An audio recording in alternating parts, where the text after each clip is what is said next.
Hello, hello. Welcome back to this. What is my camera? There, maybe? Okay. Okie dokie. How are we today?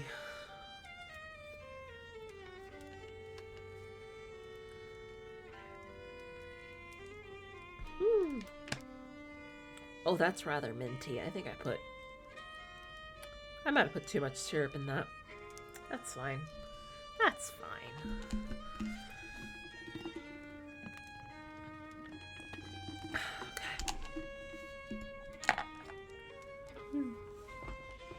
Okay. My brain is operating very slowly today. Okay. Alright, well, let's go ahead and get started then, shall we? That's the later one. Okay. Numbers. Starting a math course tomorrow. Yep. I guess that's technically next week, I guess, depending on how you count your weeks. Oh, fuck.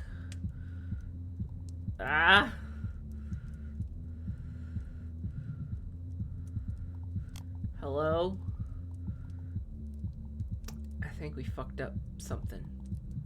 Something's fucked here.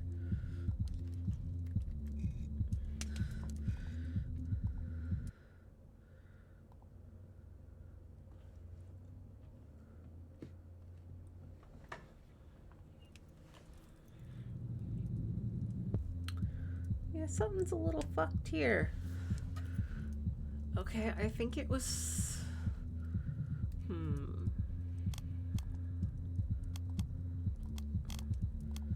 Oh no.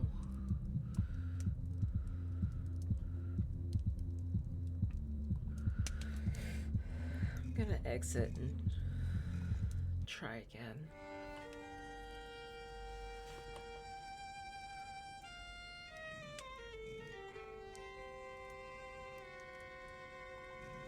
Okay.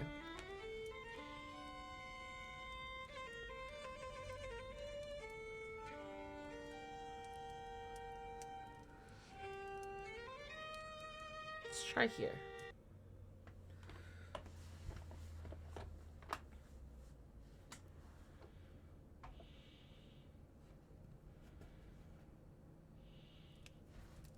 Samuel, my dear, I do look forward to our chats. Okay. How are you feeling tonight? I gotta confess, boss, I'm a little down. I love helping other vampires, but getting therapy myself sometimes ain't much fun. I understand. Looking in the mirror is difficult for any human, much more so when they don't cast a reflection. You ain't kidding. It just seems like there's always work to do, you know? Like my walking in the woods for 90 years wasn't nearly enough time. I dare say you are correct. I believe that we must never cease our walking in the woods. There is no mystery deeper than that of our own existence. Where do vampires come from anyway? Well, Samuel, when two vampires love each other very much... Come on, boss, that's not what I'm asking. Where do we come from? The answer to that is much older than recorded history, my friend. But let us focus on you.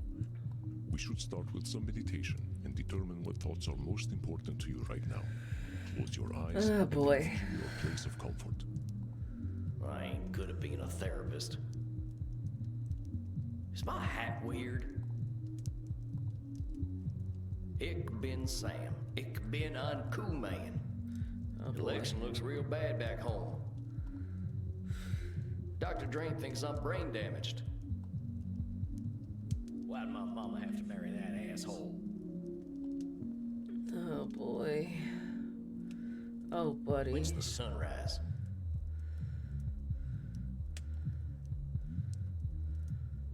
The Senora hates my guts.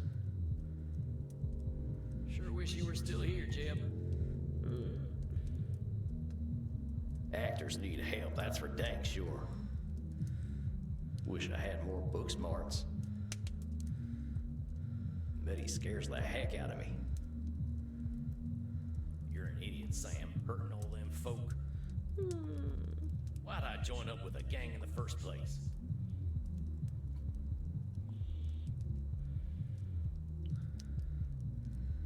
How are you feeling, my friend? Pretty good. We didn't get Gotta to say, breathe in my that head's last been a time. mess of thoughts lately. I think I was afraid of therapy today. Why is that, my friend? What thoughts came up? Well, after last time, I think I was stewing a bit. Just being real angry at myself for joining that nasty cult in the first place. They preyed on the vulnerable, as cults tend to do. If you had been a man of means with a robust support system, I doubt they would have noticed you. Yeah, I know. And honestly, I'm mad about that too. I mean, my country did me real wrong and put me in that sorry state to begin with. This sounds like a proverbial can of worms. Yeah, you could definitely say that. After we talked last time, I kept thinking, what could I have done differently? And the answer amounts to horse shit.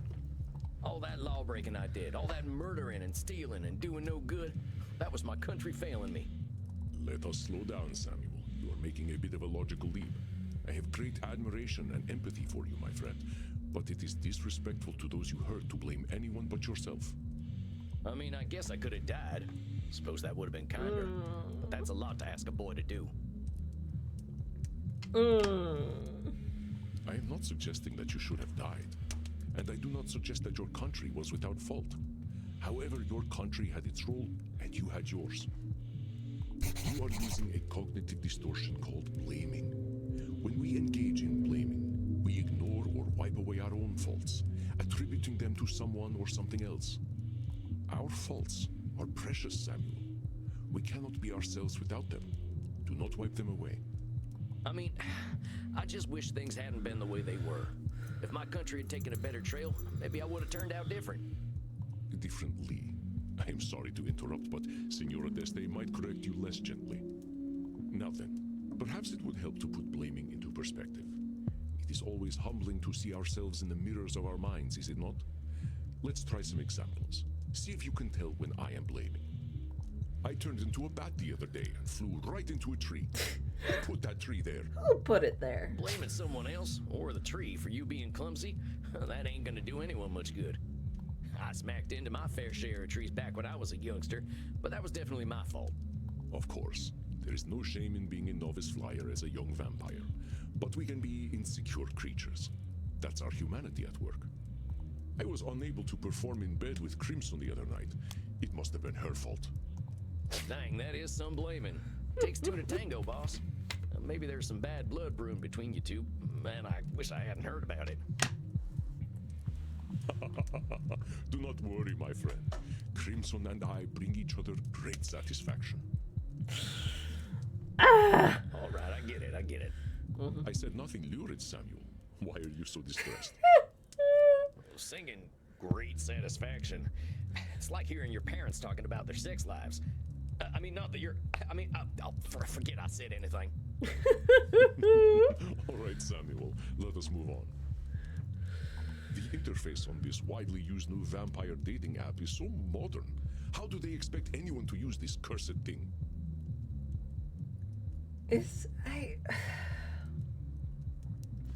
Are you blaming the dating app? Come on now, Okay. boss. Not every app out there is designed too good, but we can't expect machines to run themselves. Well, that's some blaming right there. You are correct, Samuel. It was only hypothetical, of course. I do endeavor to keep up with the times. By the way, thank you again for teaching me Control V and Control C the other night. What a delightful trick.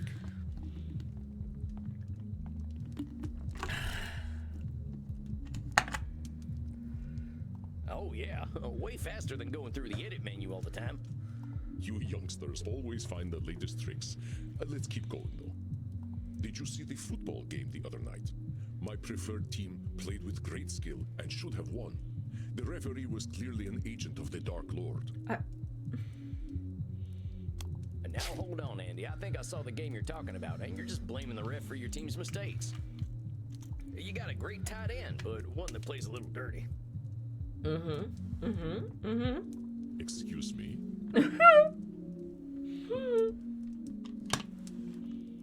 I didn't mean it like that. Oh, heck, I can't talk right today. It's quite all right. Isn't getting dirty the point of play?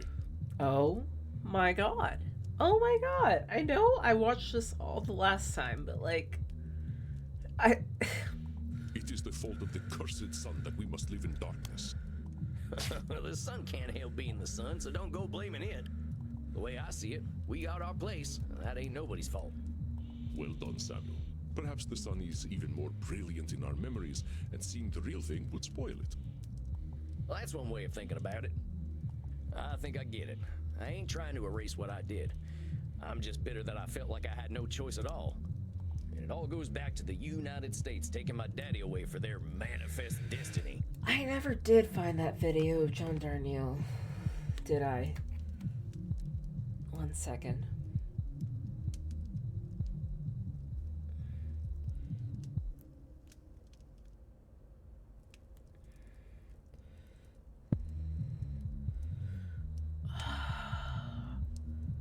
I hope.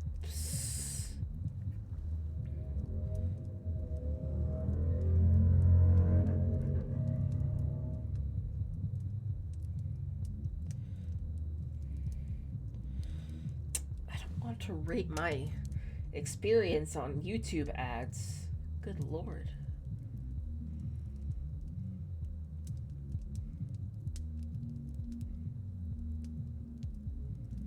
Okay, it might be this one. I'll save it for later. I'm mad at him too. Dying for his country. What kind of nonsense is that? How'd his country pay him back? By making my poor ma marry a drunk who beat the daylights out of her and his kids?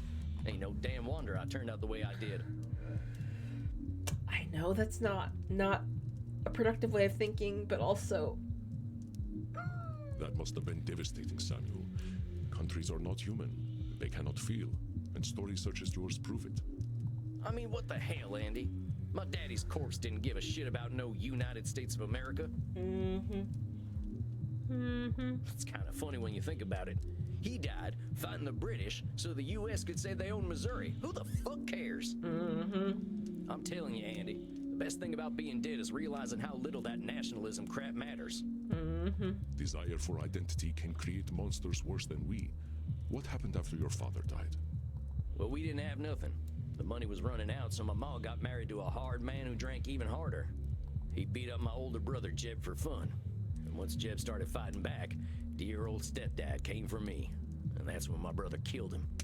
It sounds like a tragedy from my own country's mythology. I am sorry that such a thing happened to you, Samuel. Your brother was brave. No kidding. We went on the run together, but he was the one who kept us alive and fed, mostly through stealing and begging. Once we stopped being cute, begging didn't work anymore, so we moved up to robbing and killing. Killed my first man at 12, and then it got a little too easy. That is young. I cannot imagine how difficult that must have been, Samuel. My country asked me to kill at 20, and I still remember how devastating it felt. Yeah, well, nobody told me to do it. Like you said, that was all me. I don't think anyone was surprised either. When my brother and I rode into a town, you should have seen the way people looked at us.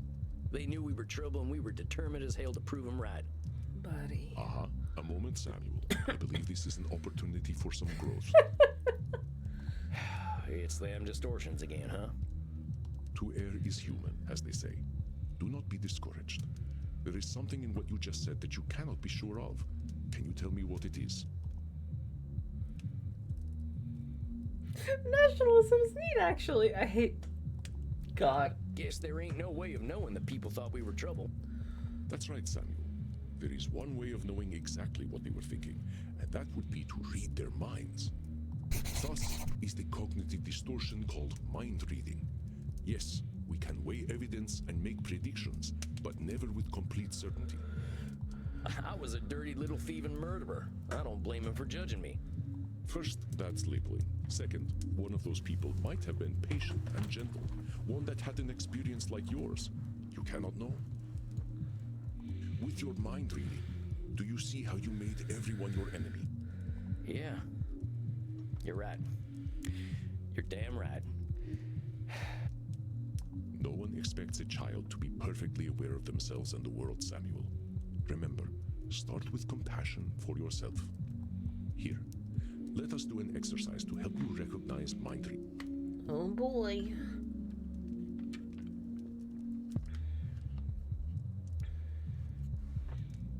Jesus Christ would have disliked the idea of anal intercourse. This again. I know that's mind reading right there. Unless you asked Jesus Christ himself and he told you, there's no way you'd know how he feels about butt sex. Very good, Samuel. Many in my time have claimed to know the mind of Jesus Christ, and none of them have ever even met him. You were there when he was kicking around. You ever meet him? No, that part of the world was never really vampire friendly. The chair you're sitting in is one of his, though. Magnificent, isn't it? Jesus Christ made this chair? Jesus Christ made this chair? I bought it cheaply before he became a big deal. He was certainly ahead of his time as a carpenter. Dang. Now I feel awkward sitting in this thing. It's more than 2,000 years old, Samuel. It is still just a chair, and it's experienced millennia of past wind. Don't worry about it. Crimson is upset with me because I forgot to take out the garbage. I know, because she told me so. I sent my friend Vlad an internet message, and he left it on red. He must hate me. That's some mind reading for sure. There's no way you know what Vlad's thinking. Maybe he wasn't ready to answer, or maybe he forgot. Excellent, Samuel. That's correct. There are endless reasons why Vlad would leave my messages on red, and only Vlad knows them. Reading too much into an internet message is a massive waste of time. The Pony Express was a lot healthier, I think. This internet stuff makes people get real nutty. Mortals are in more of a rush than we are, I'm afraid. Let us continue. One of the patrons of my club was having dirty thoughts about me. I know because I read his mind with my vampiric powers. Buddy. I told our bouncer, Bert, a funny joke the other day. He was quiet, but very amused. How the heck would you know if Bert was amused by your jokes? That's clearly mind reading. You are correct, Samuel. No one knows what Bert is thinking. No one. I like to think he dreams of butterflies. But who can say? I don't think he's thinking of butterflies. Then you are mind reading, Samuel. Let Bert be Bert. Yeah, I guess so. I believe you now understand that mind reading may have closed the door on some opportunities for you. I suppose. I can't really know either way, but I guess that's the point of all this. Knowing what's real and what's not. Exactly, Samuel. So tell me, what happened to you and your brother? You don't know already. I thought we were famous Wild West outlaws. They called us the Handsome Boys on account of the fact that we were young and good looking. I think we made as close to a living as possible while keeping up a life like that for some 35 years. They stopped calling us the Handsome Boys eventually. Mostly they just called us those two sumbitches. Jeb and I married a pair of sisters, even talked about settling down in some kind of fashion. I guess we got greedy though. One last big job, as they say in the pictures. Yep. Met this fella in a saloon who'd heard of us. Went by Ernie. He said he'd help us take down the Pioneer Missouri Bank. A take of $30,000, split 3 ways. That's about $1 million in today's dollars, but that kind of money was unthinkable back when. We got the money all right, but my brother got shot in the head. Dead before he even hit the ground. I didn't know who did it, so in my rage, I killed every soul in that bank.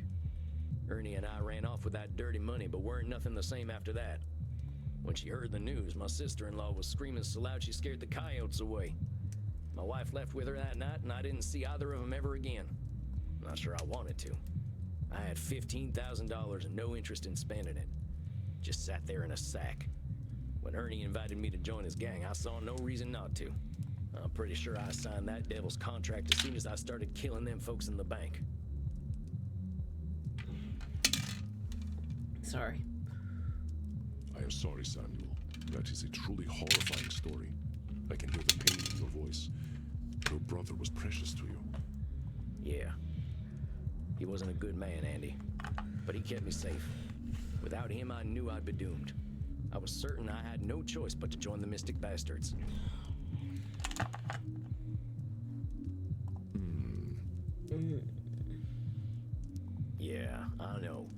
cognitive distortion. I know you know, Samuel. A new one, but I think you can identify it on your own. What is the cognitive distortion you are displaying now?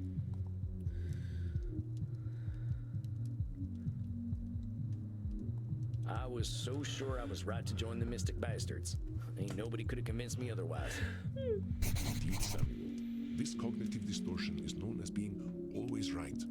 And when you are always right, your choices are limited, even if they lead to doom. We become so convinced that only we have the appropriate perspective, even in a world of infinite possibilities.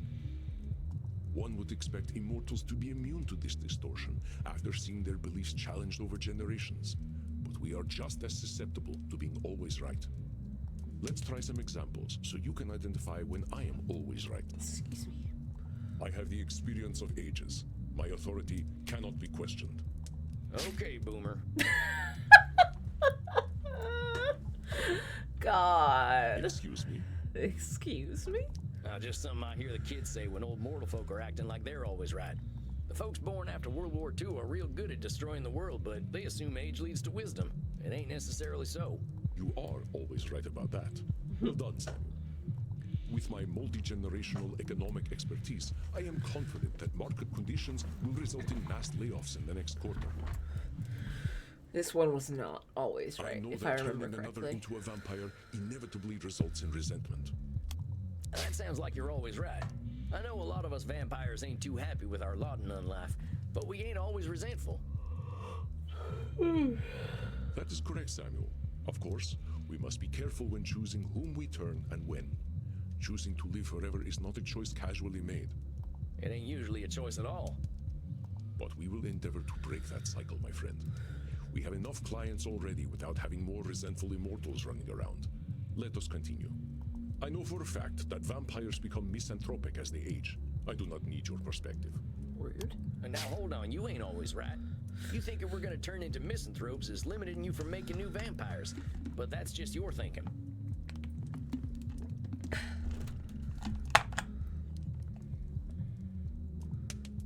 Very good, my dear Samuel. Caution is warranted when bringing a new soul into the dark, but I must consider perspectives other than my own.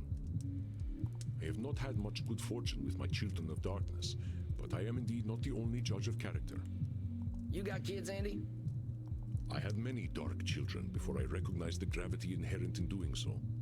I only wish more of my brethren could learn what a responsibility it is to begin the unlife of another.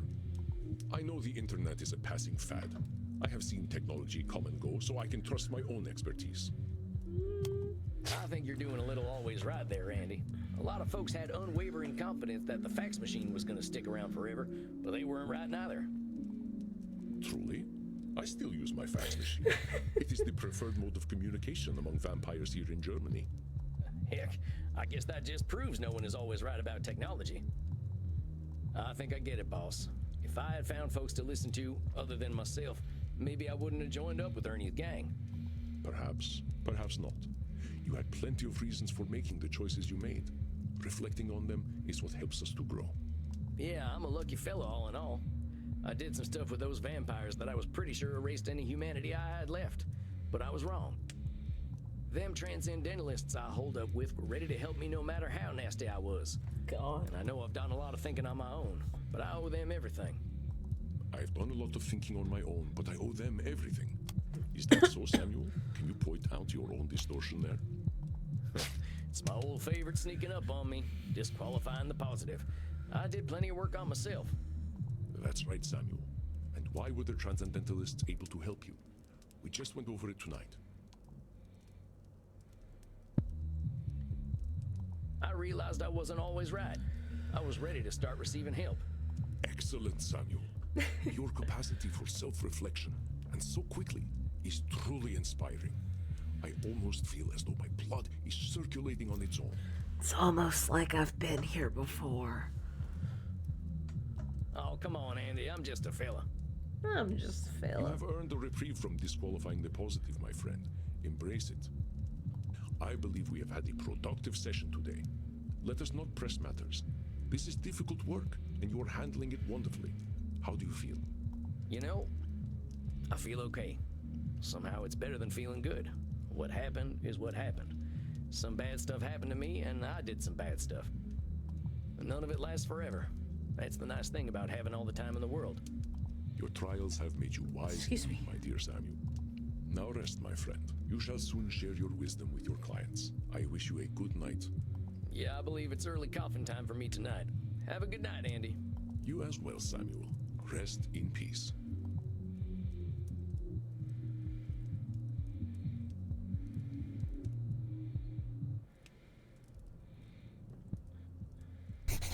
Samuel, greetings. You look a bit pale. May I offer you something to drink? Okay, let's see. Let's see.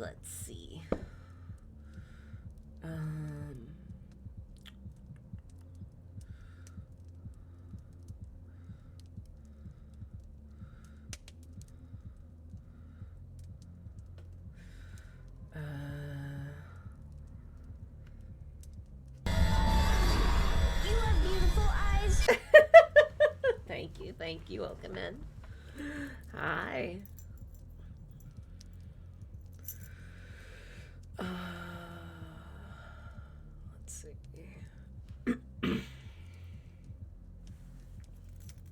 Fuck, hello, sorry, I was sleeping off a headache. You're fine. I figured it was something like that.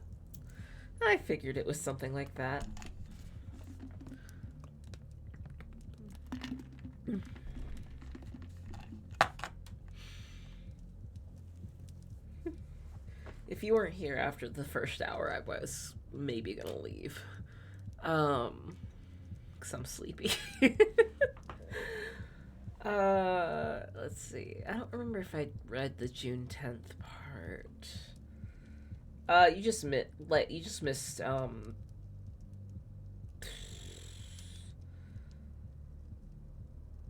Sam's therapy session. Which I think we did last time. But the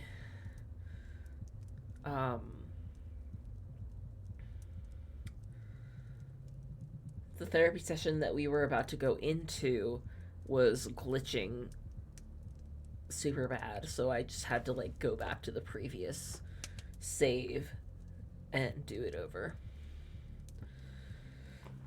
June 10th, 2024. It's been a hell of a month. I've got a full caseload of clients. I'm picking up new friends at Immernacht, and Andy says I've been doing a great job. I learned 3 more cognitive distortions tonight, and I think I'm really getting the hang of this thing. I'm also learning a lot about Crimson. There's something special about that lady. I can see why Andy's a fan of hers. Seems like she could be doing a lot more than running a bar, but maybe that's me doing some short statements. Oh, I took a little trip to Dresden. Heck of a place. They had this emperor named Augustus the Strong who spent all Germany's money on porcelain. Wish I could have been his therapist. Yeah, I read that one. Okay. Yeah, you got any drinker's blood? I know you are joking. You will not dilute your blood before a session. Yeah, I know, you're right. I just don't know who I'm meeting tonight.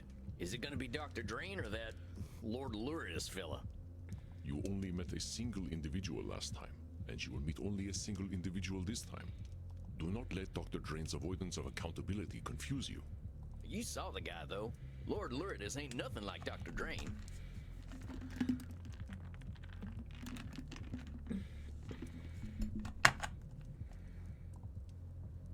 And why do you think that is, Samuel?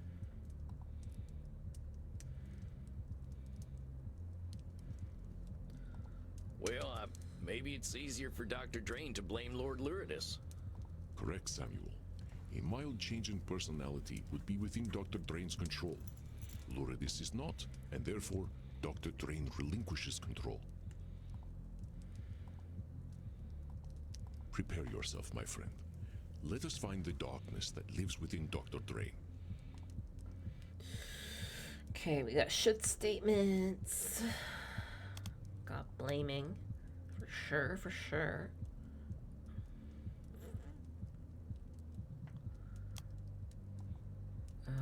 Control fallacy.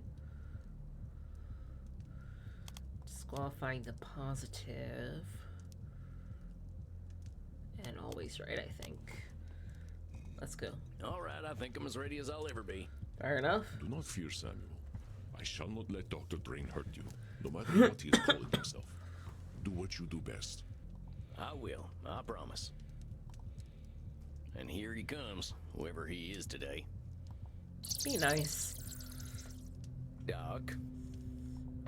Somewhat taciturn today, then. Well, don't be upset with me. I did warn you about that beast. At least now you recognize the urgency in being rid of him. Perhaps now we can stop beating about the bush and actually fix my addiction problem. Oh, buddy. I'm here to help, but if we're gonna lick this thing, we gotta do it honestly. And that means getting to the root of the problem. I tire of this self-examination process. There must be something efficacious that I can do. Perhaps some sort of aversion therapy. I am willing to do whatever it takes to make that villain just go away. That's not how it works, bud. Not how it fucking works. Then you gotta be willing to address the big old elephant in the room. And what is that?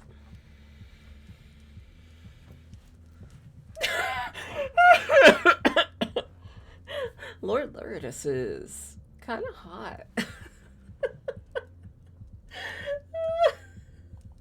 You and Lord Lourdes ain't two different people. You keep talking about him like he's someone else, but you both got the same brain in there. Complete and utter nonsense. You've met him. We share absolutely nothing in common. And what's more, I am fully aware that he hates me. Take a look at this note he left on my desk. Oh, no. That's supposed to be you there with the micro penis? No!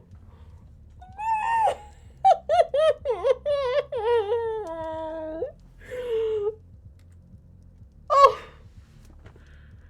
That's so rude.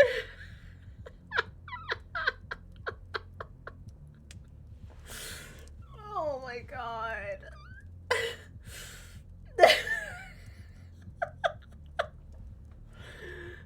Indeed. Juvenile humor, to be sure. Certainly nothing I would produce.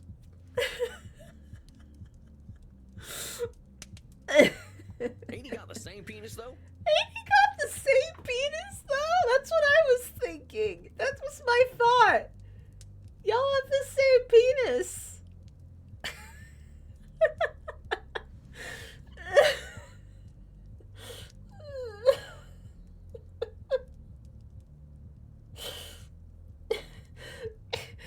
It's the same penis.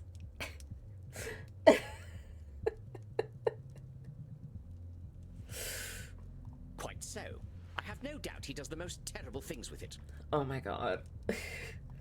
So somehow he's got a different brain than you do, but the same penis. Something ain't adding up here, Doc.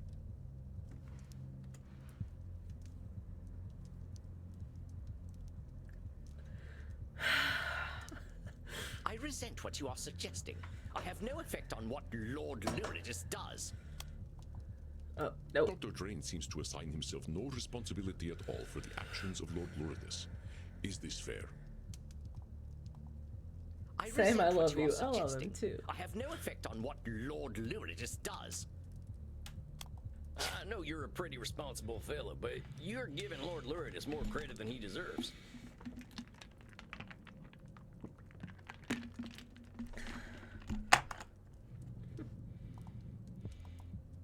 What on earth are you talking about?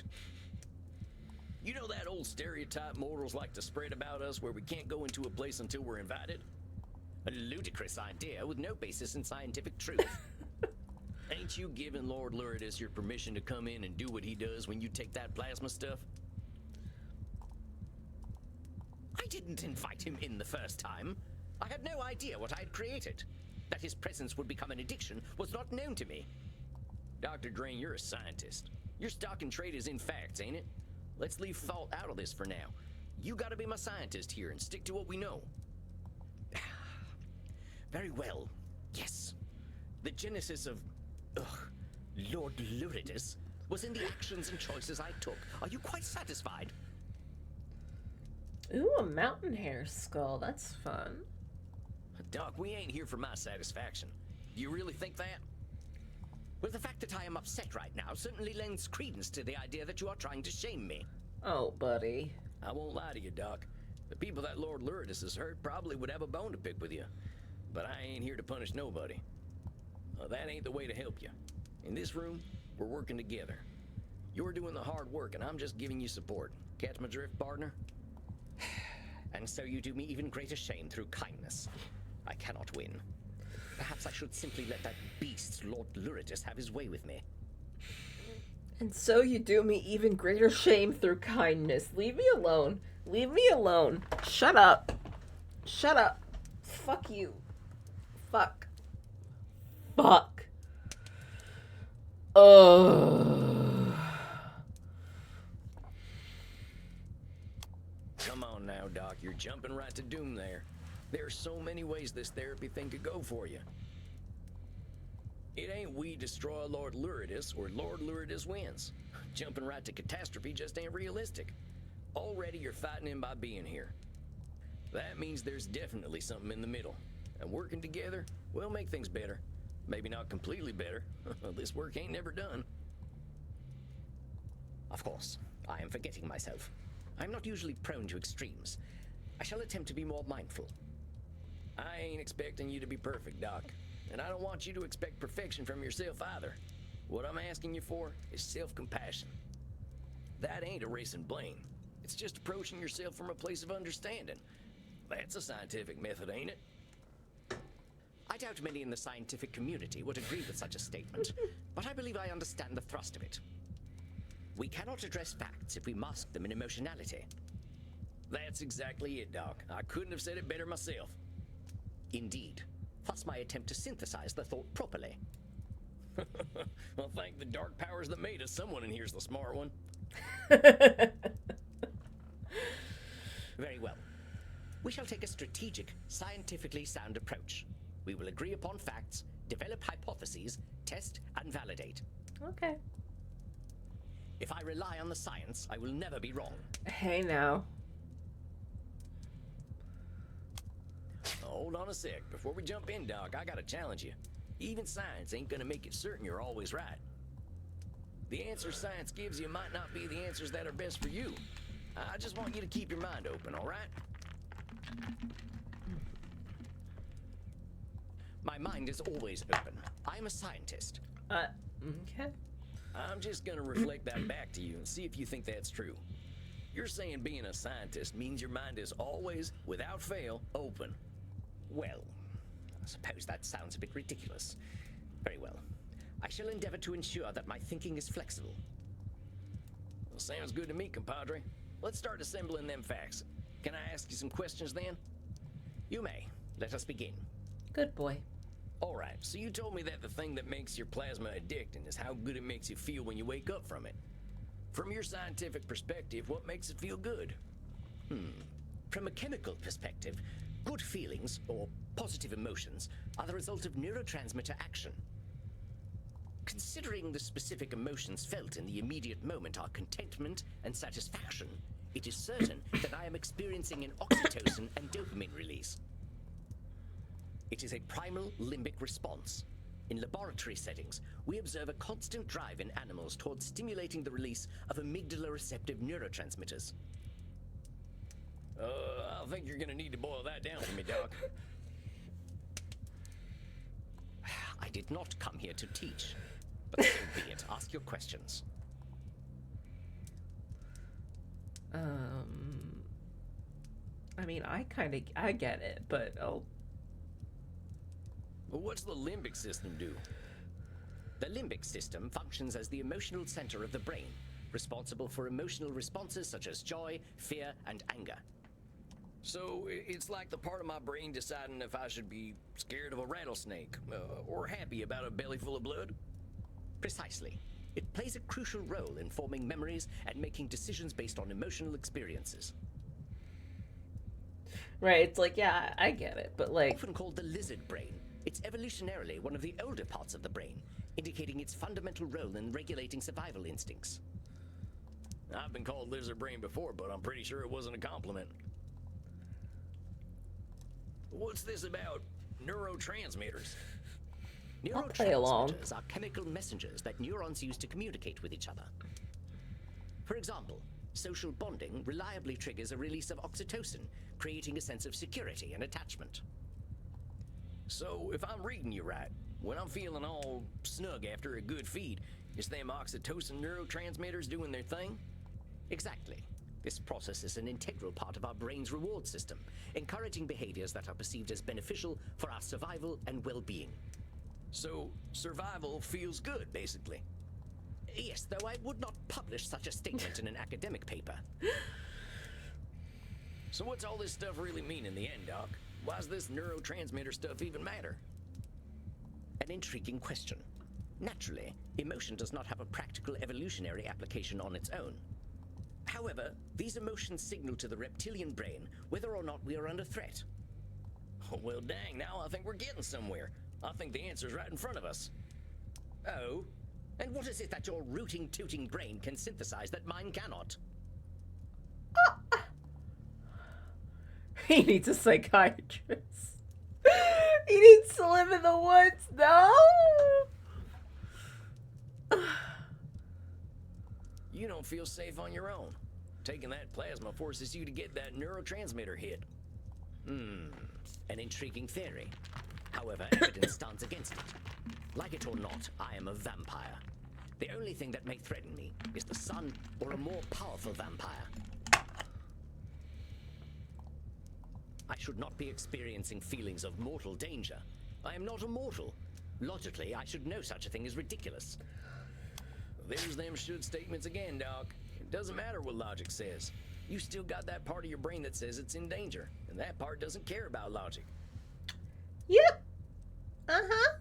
An astute point, and an inconvenient one. That we should be saddled with such vestigial, primal concerns is most unfortunate. Every time I see the word inconvenient, my brain just goes, an inconvenient truth. Did I ever actually watch that? I don't remember. I feel like I must have. In some science class or another. Can't avoid the fact that we still got them human concerns. At least we don't gotta poop, huh? At least you don't gotta poop, goddamn. Oh dear, and you are doing so well. At least I have nothing to fear from you.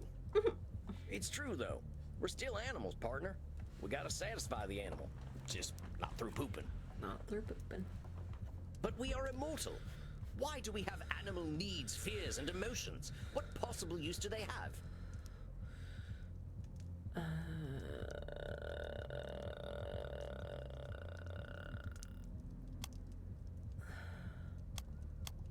Sometimes, Doc, you are just too smart for your own good.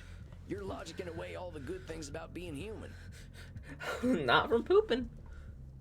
I mean, let's say we freed ourselves from those biological concerns. Got rid of all them fears and insecurities and quirks. Why are we doing anything then? I don't know about you, Doc, but I don't want to turn into a computer. All them great discoveries and works of art came from our humanity. Perhaps it is so. Do you know, I met Isaac Newton several times. The young fellow was motivated indeed, but it was his human vindictiveness that made him so effective. All those motherfuckers who called me a nerd are going to pay, mark my words, he would say. Or something along those lines. So, he was making sure none of those motherfuckers could hurt him. That was certainly part of it. It was not just the love of science that drove the man. It is such a disappointing notion, however, to think that we cannot transcend our reptilian brain, even when we are beyond death. We're dealing in facts, though, and I think what we're coming to is that your reptilian brain doesn't feel safe. Which is absolutely ridiculous, but I must admit that it is somehow true. What a devastating revelation. Dr. Drain, for all his scientific achievement, is just an emotional little laboratory rat who bases all his decisions in fear. No. Man, you just jump right to that extreme. You're probably the smartest fella I ever met, Doc. You ain't a science god, but who is? He's just a little guy. He's just a little guy. I think there's a lot of room between being a lab rat and being the perfect logical being.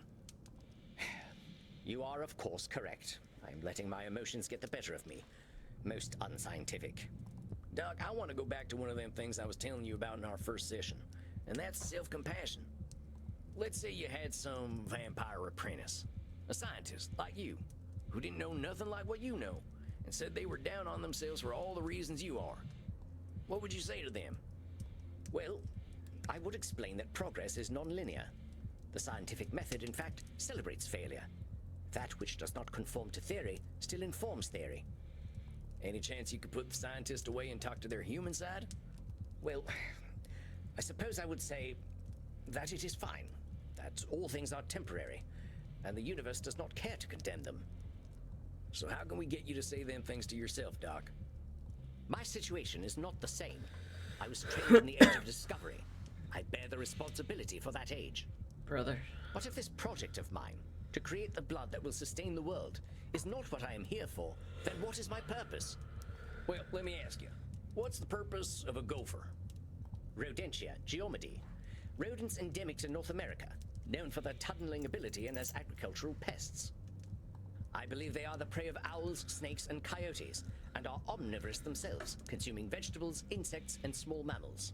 I wasn't expecting you to be so thorough. I don't think I knew that. So thorough. I have come to learn nearly everything there is to know about mammalian biology as a result of my research. Please get to the point. I think I forgot what it was now. That is not encouraging. Hold on a sec. I think I've got it.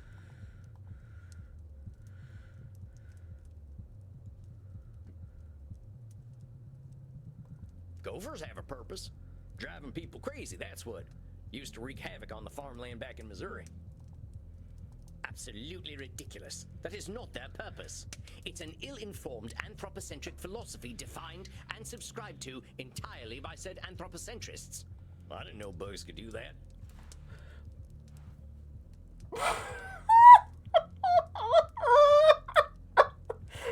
Oh my god. I love him. I love him. Gophers are real cute. Anthropocentrists, not arthropods. Humans. Homo sapiens.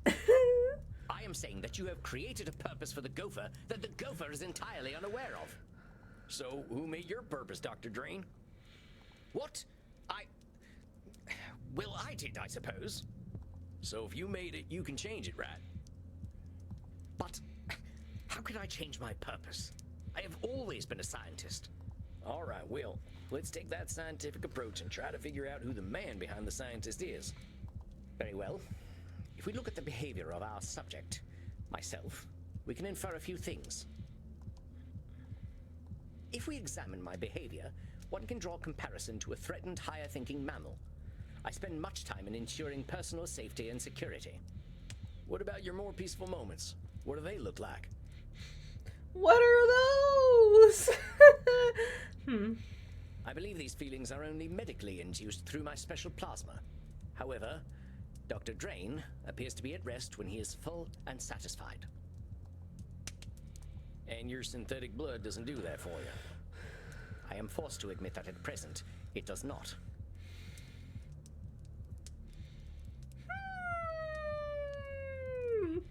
Dr. Drain, what do you think of drinking something a little more fresh and human?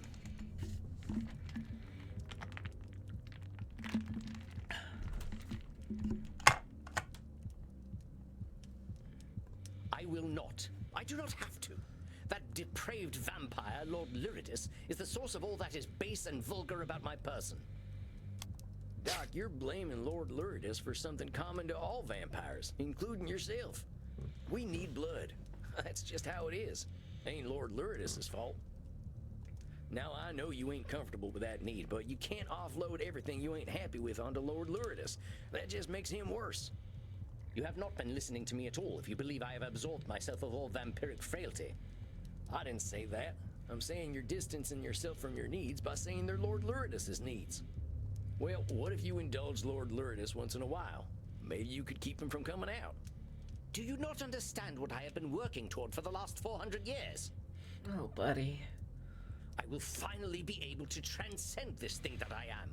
I shall be a parasite no more.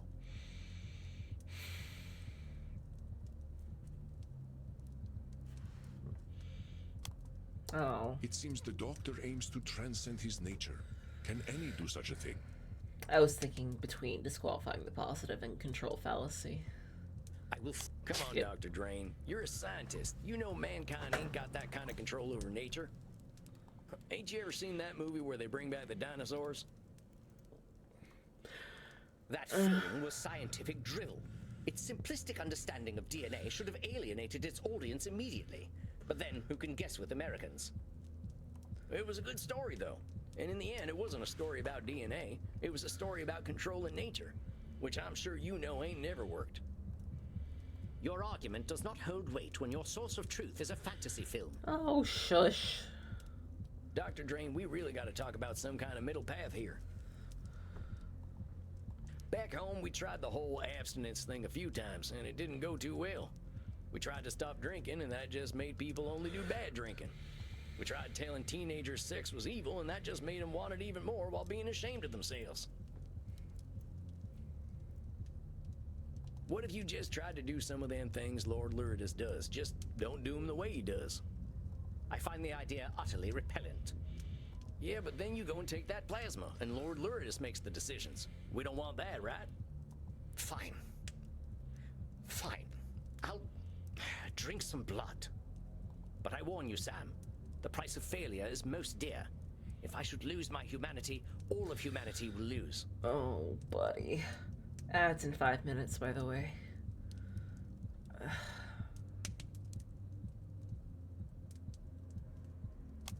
I didn't think The so. entire world will suffer for Dr. Drain's failure. This is a stark vision for the future that he holds. I thought it was control fallacy. But I warn you, Doc, you really can't be I putting the weight of the second-guessed world on your myself. shoulders. That ain't something you can control, compadre.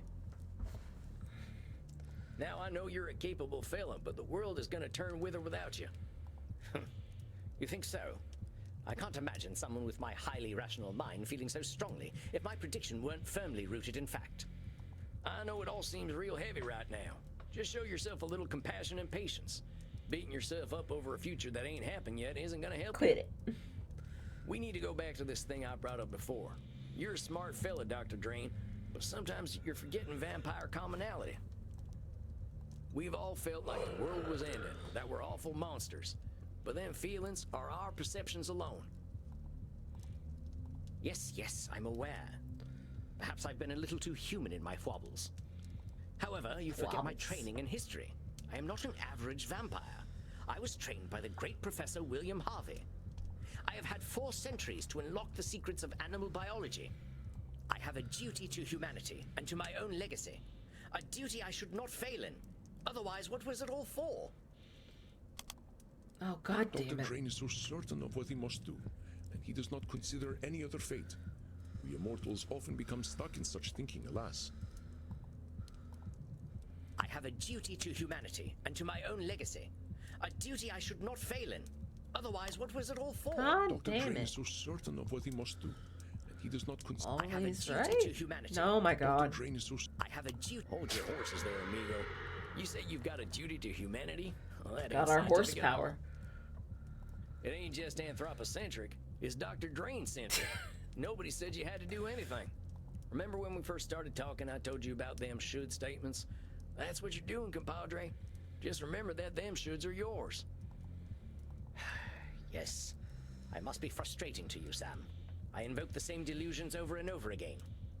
Hey, come on, Doc. You should be proud of yourself. You know what the difference is between you and vampires who never improve themselves? He's here. You're here. You've made a commitment to getting your head on straight. And you're getting there, my friend. Already you're making some big changes and investing in yourself. I can see it. So let's cut Dr. Drain a break. How about it, amigo? He doesn't need the weight of the world on him. There's only one thing he should do, and that's have a little understanding and empathy for himself. You get me? Yes, I get you. Very well. I shall try to keep a clear head. And I will arrange to drink some real blood. There's plenty of it in the lab. I shall just liberate some of it. Good man. We'll talk about how it's gone next month, all right? Indeed. Until then, Sam. And thank you for your patience. I ain't got nothing but time, amigo. You can thank me by being patient with yourself. All the same, you have my thanks. I shall see you in a few weeks then. Farewell. Well done indeed, Samuel. I think we are starting to see a new version of the good doctor in the making. Thank you. Thank you. I think what Dr. Drain needs is a good Dom, to be honest. I think he needs a good Dom.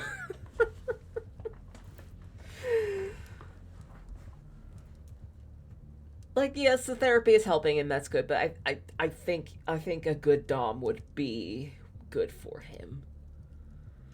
I hope you're right, boss. That fella's awful hard on himself. That is normal, my friend. Being a vampire takes a lot of self-acceptance.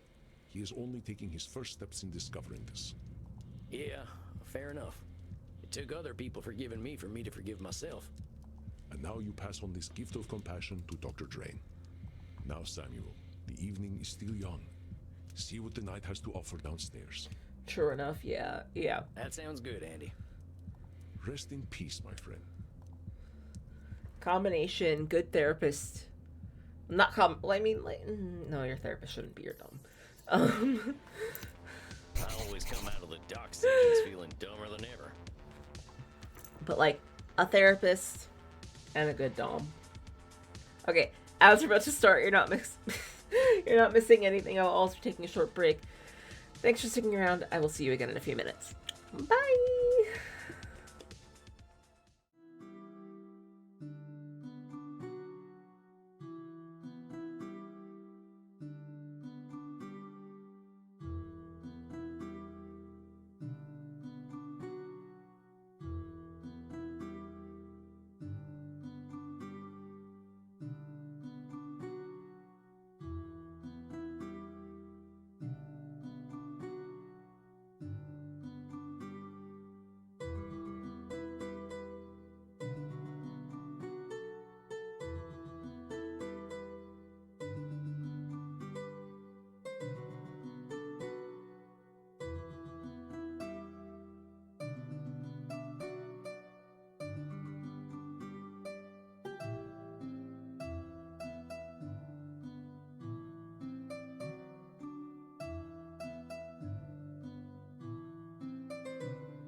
Yeah.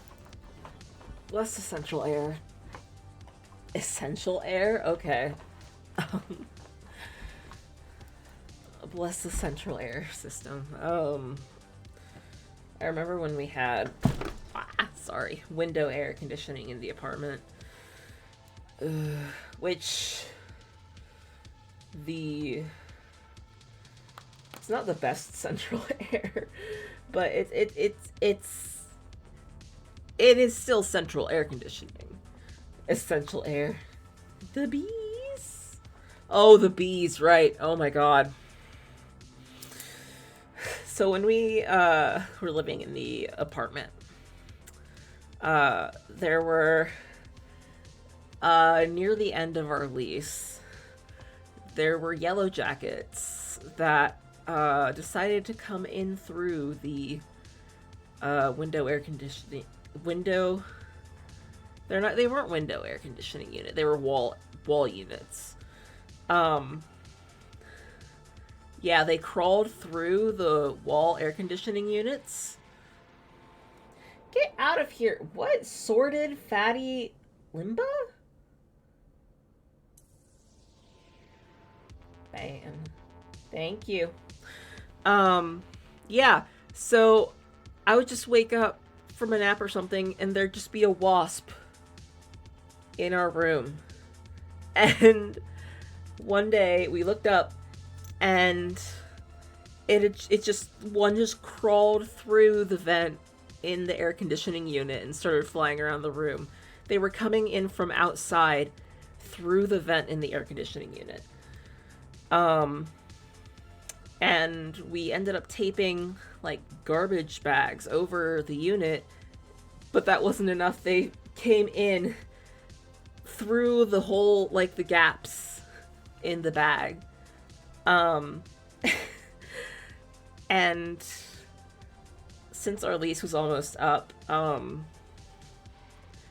our property manager ended up helping us like more fully get some like good garbage bags and tape them up around the unit so that they wouldn't get through. It was a fucking mess. This is not a fun bee story. I'm so sorry. It was fine. I wasn't too worried about it. Aside from my partner is allergic to bees and my cats are stupid and they would end up trying to like eat them. Yeah. It was a fucking mess. I had a mental breakdown in the Target break room. I remember. Yeah. Okay. Let's see. Oh no, this is reminiscent of that one horror movie on a small scale. I'm not sure what you're talking about. But I feel like my life is a lot of stories from my life are reminiscent of a horror movie on a small scale, to be quite honest. Great session with the doc tonight. Sometimes his being an old nerd, a big old nerd, can be a real help. He's looking at his problem more rationally now. Likes to blame Lord Lourdes for his more animal needs, that is, he denies his own needs and Lourdes fulfills them. Has a lot of his identity tied up in being a rational scientist. Wants to transcend being a vampire. Must drink real blood. I encourage the doc to drink some real blood. I think his head ain't clear because he's starving. I think he gets that it's a biology thing. Accurate. I watched a bee horror. What was it called? It was about killer bees as a kid. Yeah.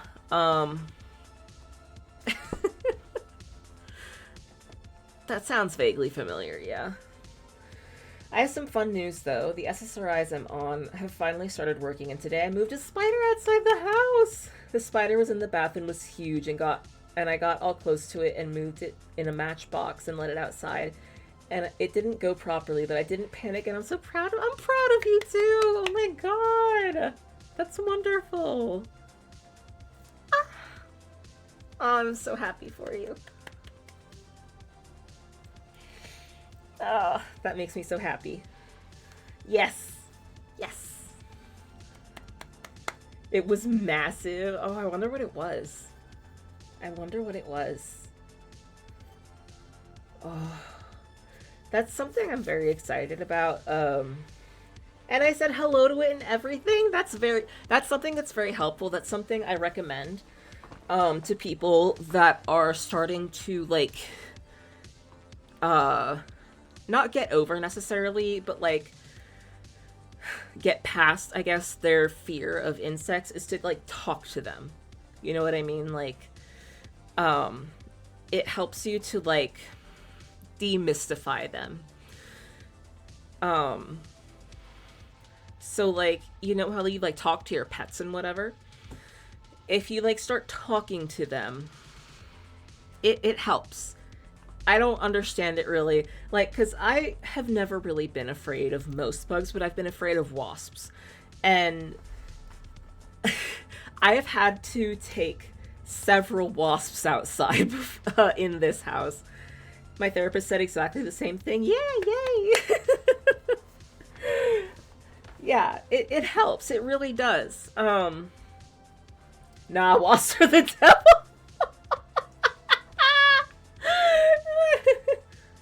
Thank you. Bless you. Hello, my love. Ooh, a bass skeleton. No, Hi, Lars. How's work? I've started to get past my fear of wasps because they are very important. They're very important pollinators, and they are important with like helping break down like leaf litter and stuff like that. Yes, the most lucky, but hi. Also, Meadowsweet, I'm happy for you. That's awesome. The most lurky, I think, is what he's trying to say. Okay. But yeah. So yeah. And there's a lot of what's the word? Bias against them, even in the scientific community, even in the entomological community. There's a lot of bias against wasps because they are scary looking and they are more territorial than bees, obviously.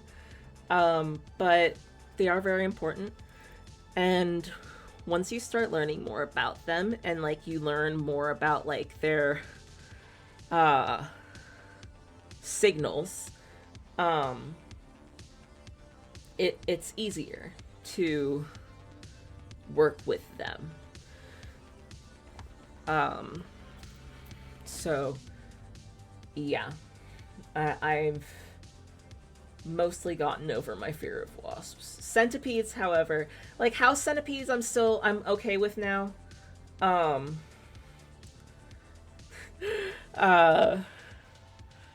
But outside centipedes, I'm still pretty scared of because they're so fucking fast. Lots of huge trade-ins today, so busy, but all good. I got the PC order person to order in the Lavender Town sign for me. Exciting. Also, Teacup, I did check for the Sylveon keychain, still sold out. If that's fair. Wasps are great. They deal with so many critters and help with biodiversity. They just need to stay away from me and my family. When Lars and I jump Minecraft servers, you can call me to deal with any wasps. Wait, y'all get centipedes indoors? That's amazing. Okay, so it's a specific type of centipede. They look very different. 1 second. Bella, you're gonna want to look away from the screen in just a moment.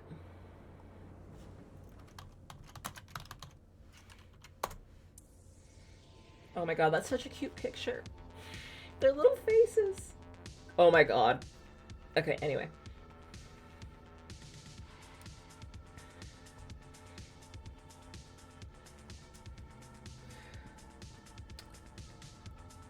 Alright, Ellie, are you ready to look away from the screen? and anyone who does not want to see a many-legged bug. Okay. So, where's my window capture? There it is.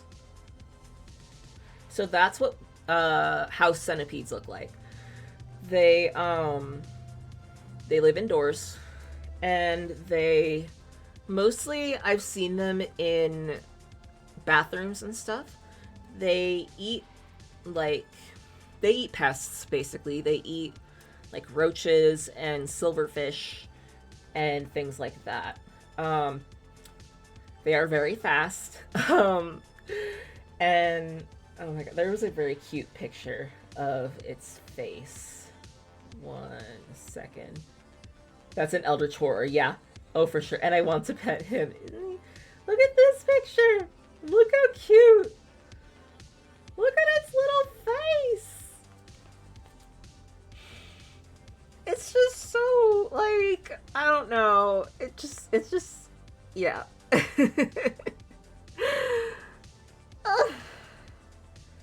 It's so fucking cute.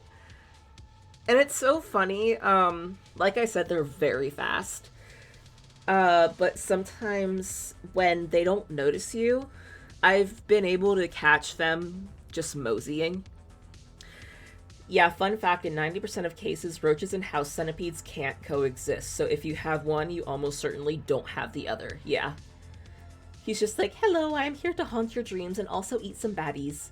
But yes, house centipedes are far too fast. That's what scares most people, I think. Aside from the fact that, you know, they have so many legs. But let's see. Centipedes. There's the red ones. There was one when I was very little.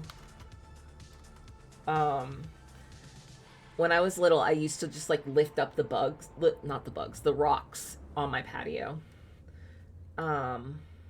These guys. I would lift up the rocks on the patio to like look at crickets and ants and stuff, and one of these fellas just like shot out.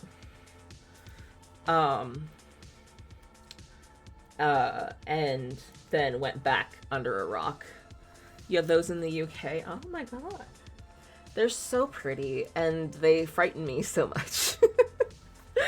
But that's okay.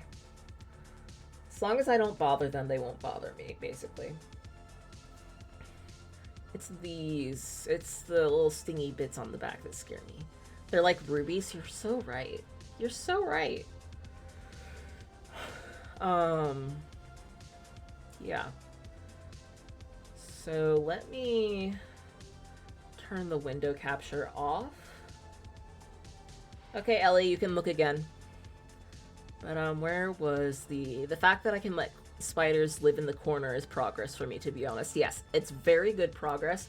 The fact that the other day I was like, the silverfish is not going to move. And so you can come hang out in the bathroom. And you did. Huge. Huge.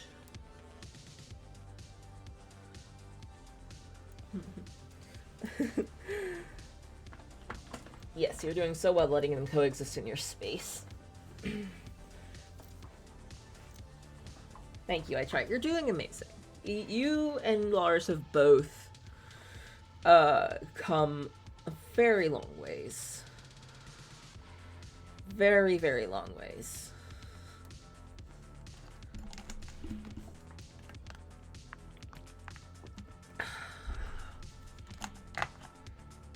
I'm waiting for Flying Ant Day. Oh, what?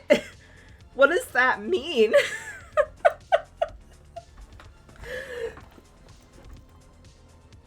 That's the worst day.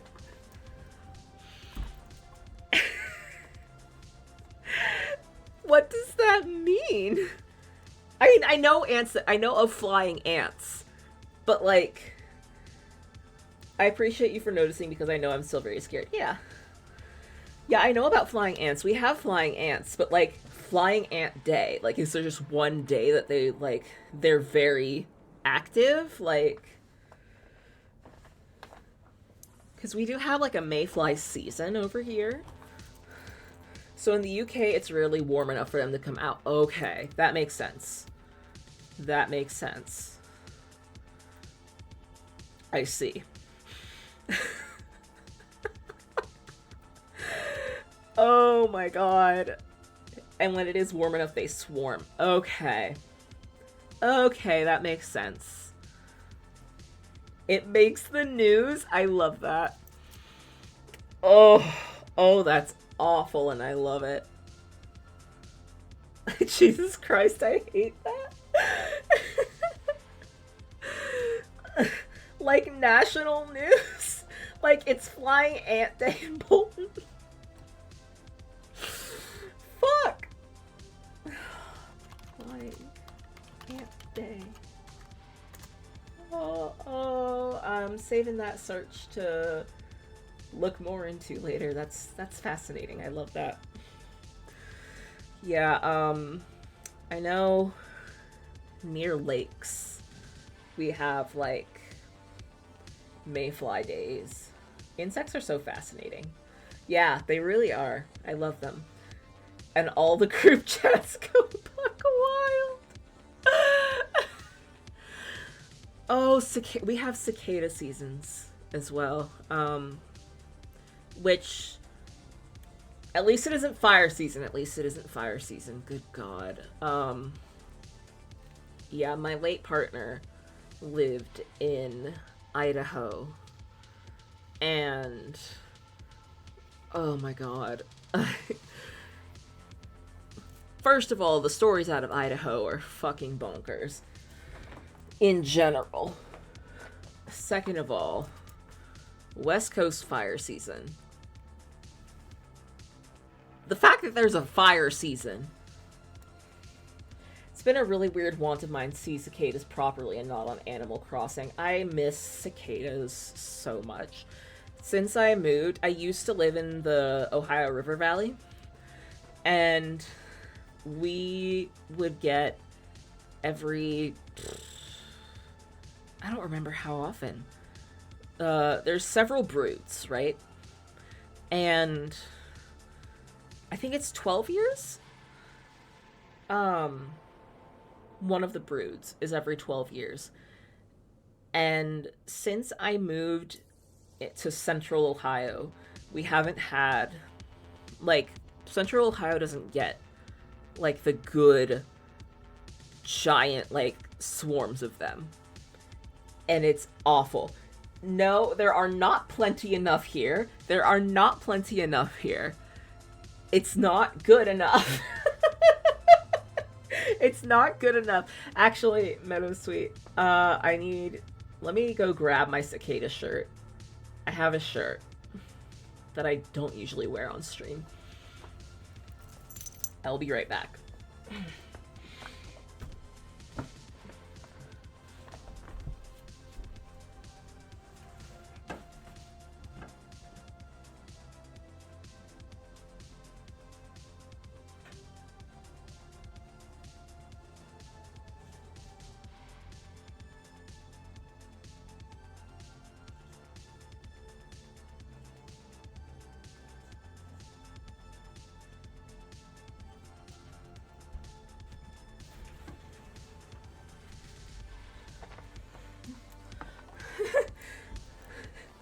Don't be sorry. Don't be sorry. I'm having a great time. It's fine. Rooks love cicadas. Yeah. So it's 17-year. Okay. It's the 17-year Greater Cincinnati Sex Fest. Cicada Sex Fest. Shirt that I got in 2021. And I love it so fucking much.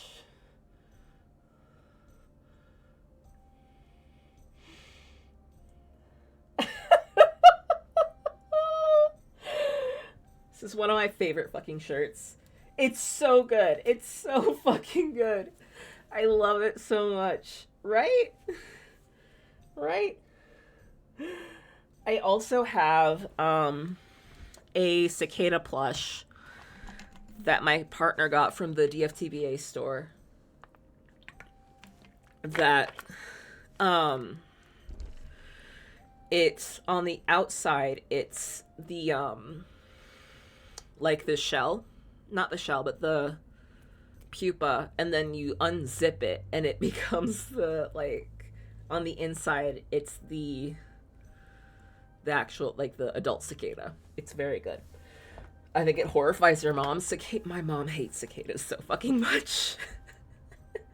The shirt, yeah, I don't know if she's seen the plush. But yeah, my mom hates cicadas and she still lives there. She still lives where there's a ton of them when the broods come. So, yeah. But yeah, when I was a kid and the broods popped up, I would go hunting for the like cool mutations. So most of them have the red eyes, right? But some of them have white eyes or blue eyes or black eyes. And it was a kind of a game amongst the kids to find the ones with the weird colored eyes. And I know I found white eyes. I think I found black eyes. And I'm pretty sure I found blue-eyed ones. She could move, just saying. She could. She could. I'm just saying. She's talked about it in vague terms. But,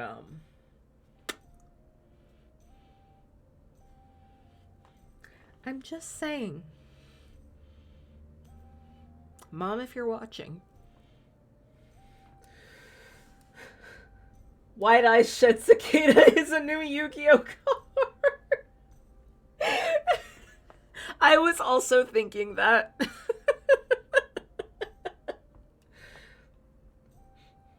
It was Loki's game to not let them live. Yeah, it's true. It's true. Our ex-roommate's dog would eat them as they were coming up out of the ground, so we didn't get like any of them. Same brain cell.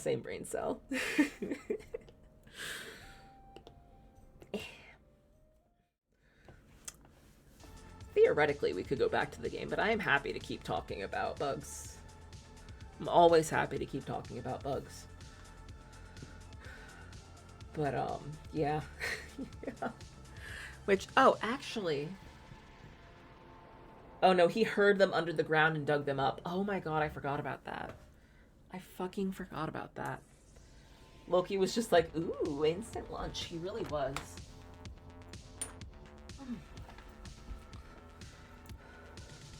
Okay, back to the other screen first. Just a sec.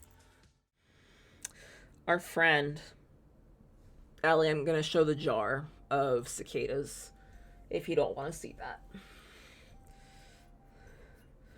A friend of ours, she lives closer to woods. We don't really have access to trees right now, unfortunately. Bye. So our friend collected cicadas and shed wings for me and put them in a jar.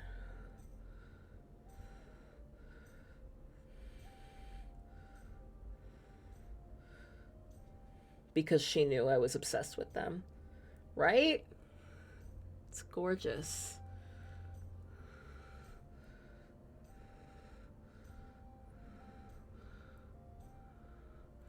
Which I'm looking. There might be something growing on one of the wings. I'm not sure. I don't know if that's been there the whole time. That's an altarpiece if I've ever seen one. Oh, for sure. Oh, for sure. I have plenty of stuff that, like, all my magic stuff is downstairs except for my oracle deck.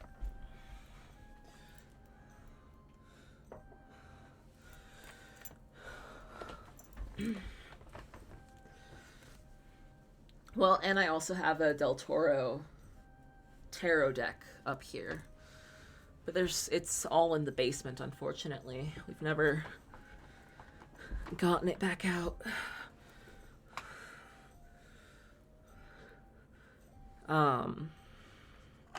Yeah. But yeah, for sure.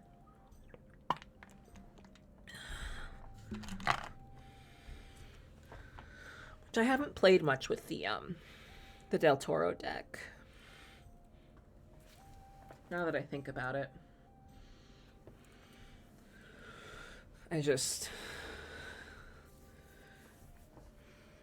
Which I've got a little bit of like a mini altar situation going on over here.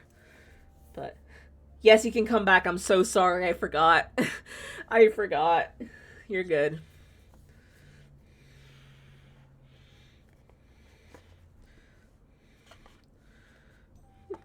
You're back then. You're back. Yeah.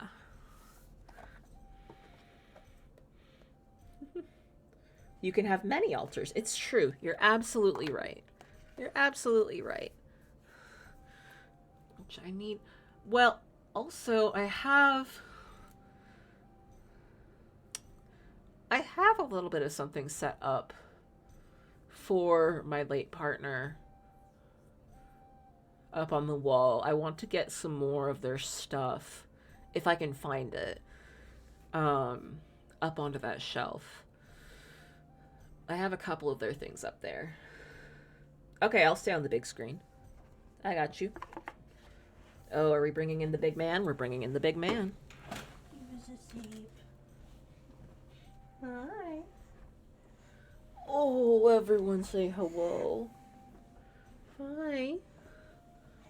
Oh, are you so sleepy? Hi. He's just a baby. Hi. Oh.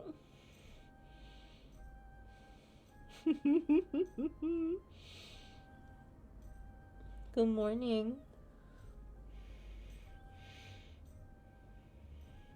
He's falling right back to sleep. Does not give a shit.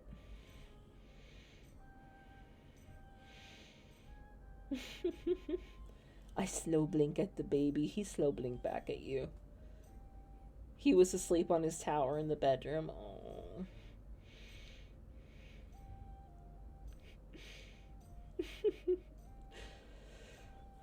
Well, are we done? Are we done? Go on. Goodbye.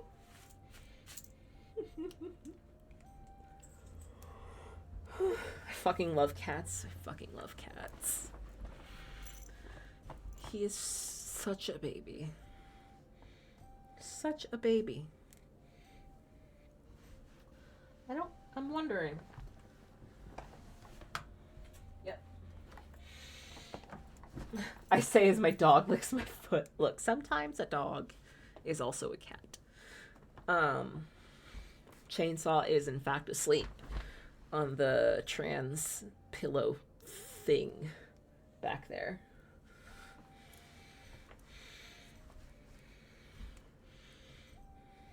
He's not a cat, he's a menace. Embrace the power of and cats and dogs. Exactly. Exactly. You can love both. Cass is also kind of dog-like. He really is.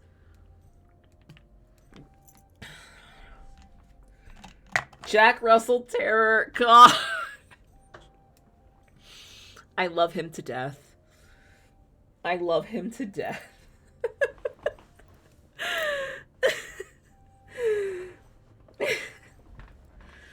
Every picture I see of him is just like like you caught him in the middle of something. I don't know.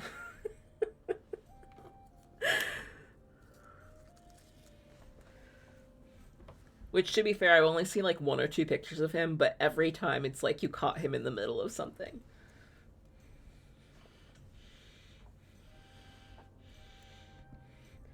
Oh, Benj is always in the middle of something. Plotting.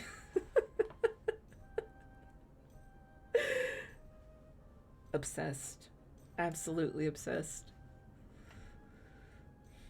I'll send you a pic on Discord 1 sec. Excellent. Excellent. Cass ate a birthday bow the other day and threw up all down the hall.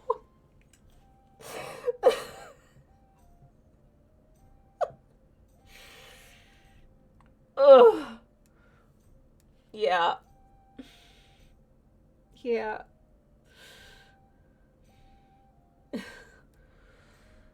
At least he chewed it. At least he chewed it. Thank God. Oh boy. Oh boy. Oh my God. Okay, hang on. I gotta...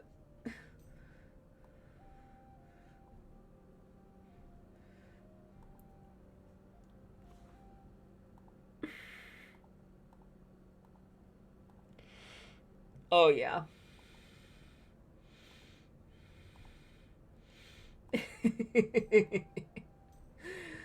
I think this second one is... Do I have a window camera on here? Or a window... I don't know that I have a window. Yes, I do. Okay.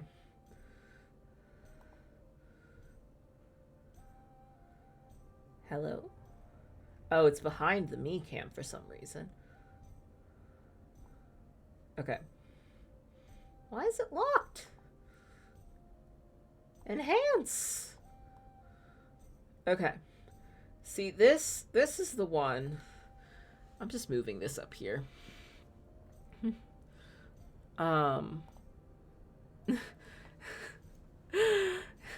He's a menace. He definitely looks like he's, like, plotting, for sure. For sure. And then here is the one where he feels like he's in the middle of... You know that... Oh my God, okay, there's a... He was staring at me because I had a sandwich. There is this beautiful picture I have of Chainsaw. Because I was holding a pork chop.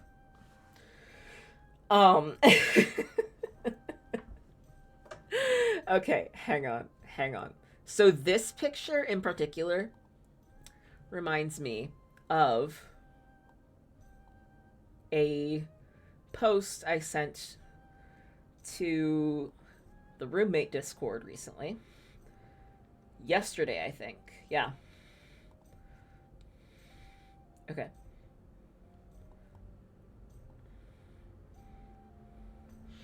Here it is.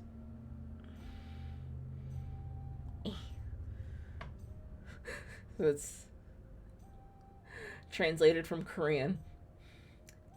My cat hates watching TV at night. My cat comes running to beat me when I watch TV at night. It's the same face. Benjamin is my nightmare child. He is 12 years old and thinks he is a wolf. I love that.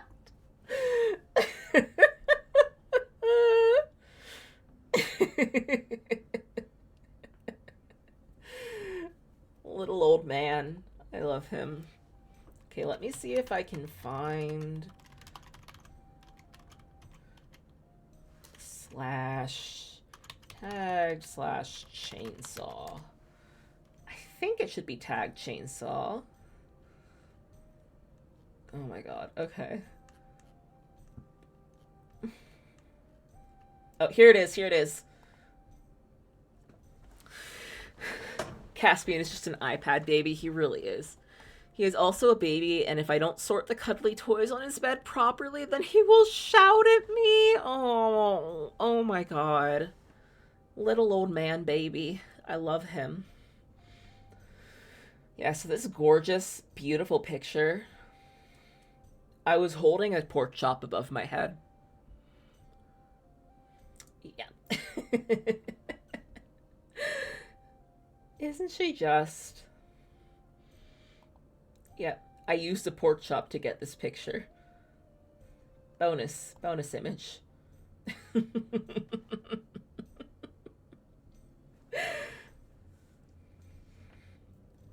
Chainsaw wait patiently for the pork. So true. God. I adore her, not pictured, her chewing on the blinds. God, yeah. Things she loves. Watching the toilet flush, chewing on blinds. Pork and wheat thins. Let me... The blinds are there to be chewed, exactly. Here's also when our power went out during the winter.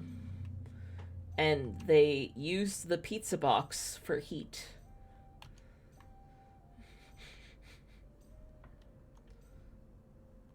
Baby girl, baby girl. Okay.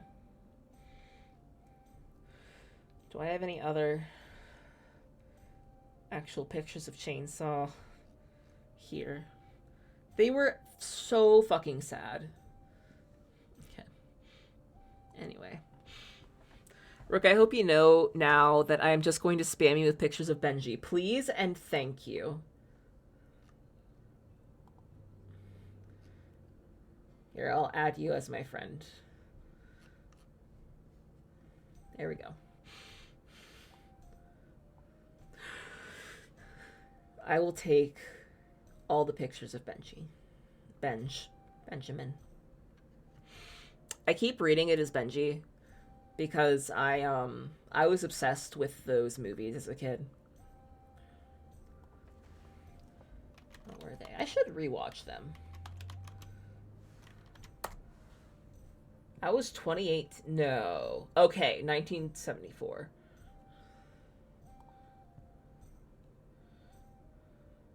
I was like, that was not a 2018 film.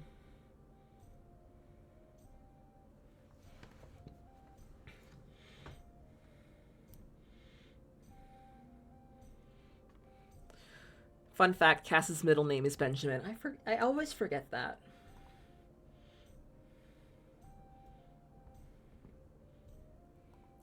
He is Benji, or Benjamina Misdemeanor, or Ben 10, or Benjamino Puddle.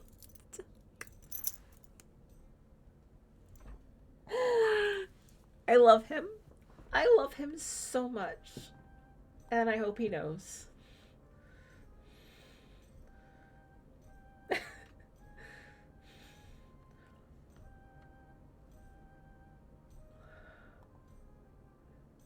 The 1974 Benji is available for free on YouTube. Benjamima Puddle Dog.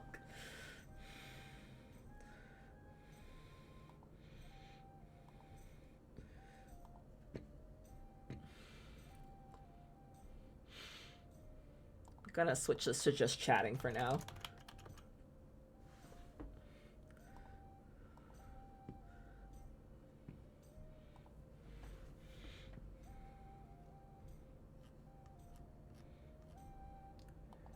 I'm gonna send this movie to myself.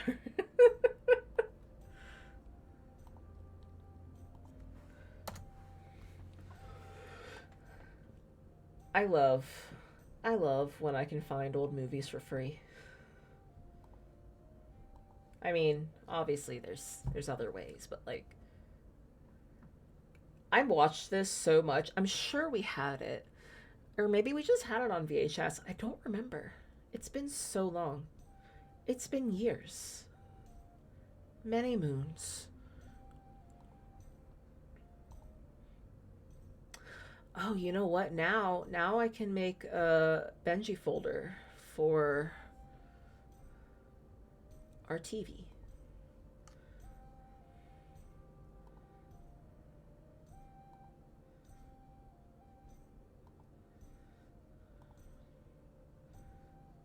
We put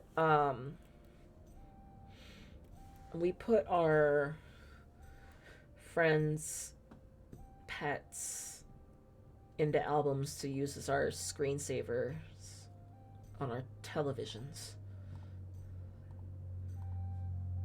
So now we can have a little Jack Russell Terrier on our TV. I have a treasure for y'all. One sec. Oh boy. Ads in 5 minutes, by the way.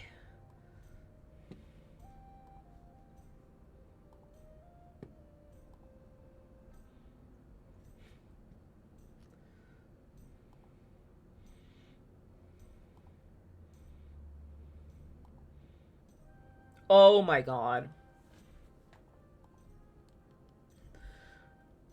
Okay, I've sent you so fucking many. I appreciate you. Oh my god. Oh, I'm so pleased. Okay, so first of all,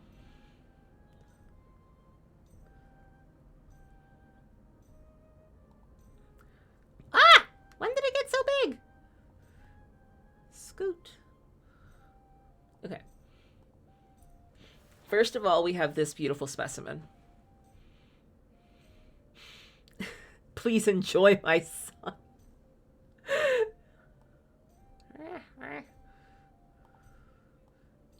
There we go. Teeth. Okay, I do need to enhance him though, because you must appreciate his giant fuck off sensory organ. So cats have the sensory organ and in the roof of their mouth to help them scent things. Caspian's is fucking ginormous. Fucking huge. Usually you can't see it. Usually it's not actually visible. Like, it's just a little tiny circle in the roof of their mouth that you can't see. His is huge. His is huge. This is ridiculous. It's a good thing, too, because he can't fucking see. No, he can't. No, he can't. Oh, this young man. Cassie's dead people. I wouldn't be surprised. But I don't think he would be able to, like, distinguish them from living people. If we're being fucking honest. Okay. Whee! Okay. There we go. That works. Boop. Okay. Oh yeah, no, definitely not. He probably sees Grandma.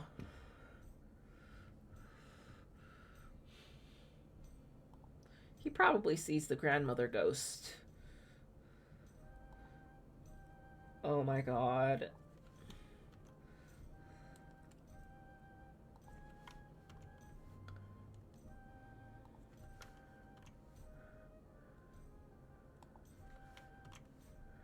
I have so many beautiful pictures to share.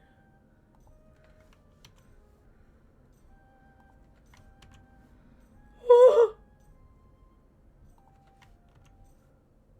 no! I have a picture of Loki just like, okay, I'll explain it in just a second. But yeah, he's just cross-eyed, yeah.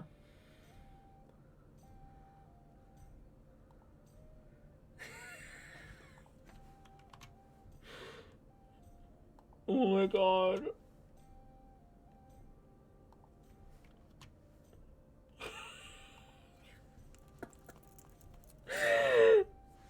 Fuck. Okay. Okay. Okay. Yes. Yep. I'm opening them to share. So first of all, we have this here, which is precious. I love him. Here, we'll enhance him. Which adds in 30 seconds. But, yeah.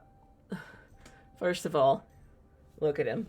Look at this adorable fucking broccoli toy. He is baby. Look at him with all the fucking toys.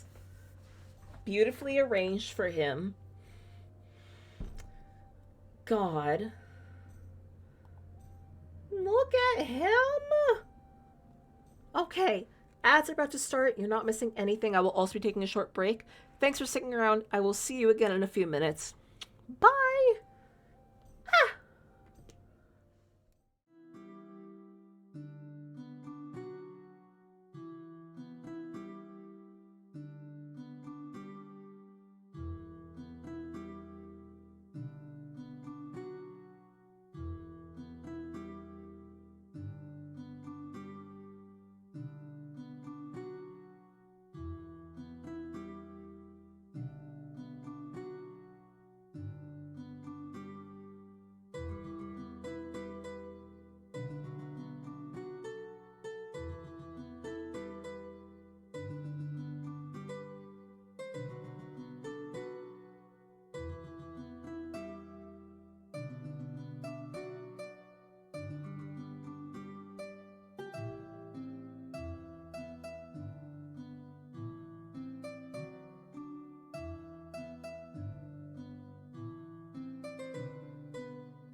That's okay.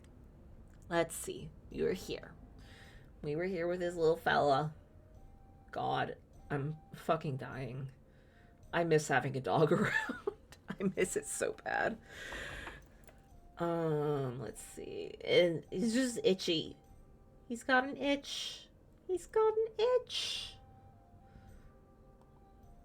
Oh my. The side eye. Poseidon? Okay, yep. No, definitely not the side eye. Oh, God. He's very tired. He's very tired. How could you wake him up in this moment?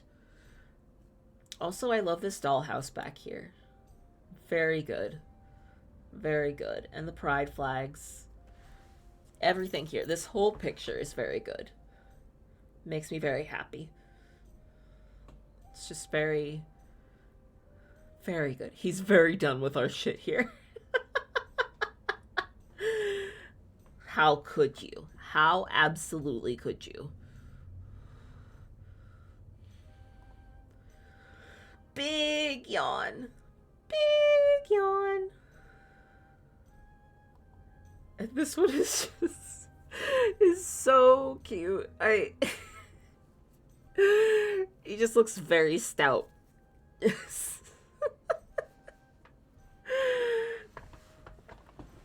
like a very awkward class picture sort of vibe.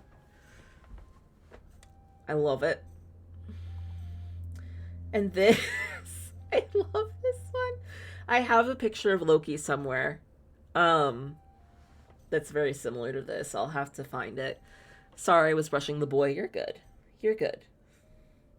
Yeah, I need to find the picture of Loki that I have that's similar to this. Except the picture of Loki, it's a shirt, not a blanket.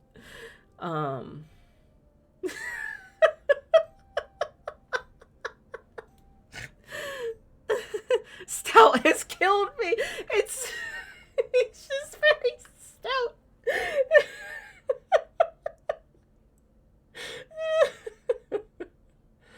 I think right here, yeah.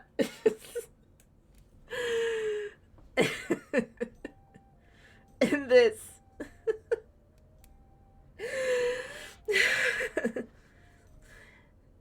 Hey, Mama, are those the outside feet you're putting on? Just say the word, I'm waiting. Did you just ask me if I want to go walkies? Fucking result. Incredible. Absolutely incredible. I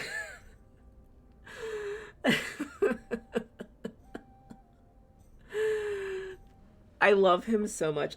Let me see if I can find the picture of Loki.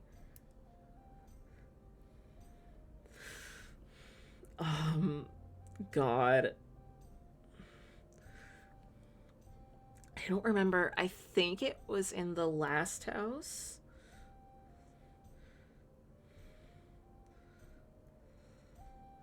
I think it was in the last house.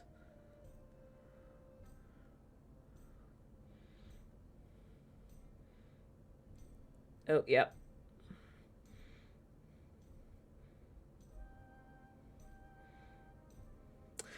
I don't think it's this one, but this one is similar.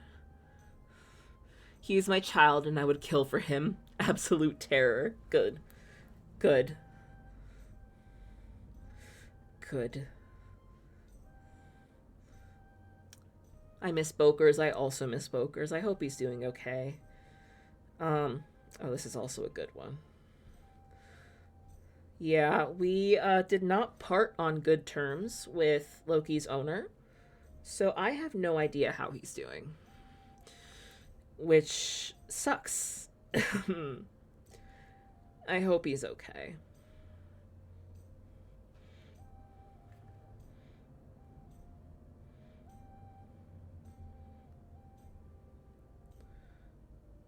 But let's see. This one's good too.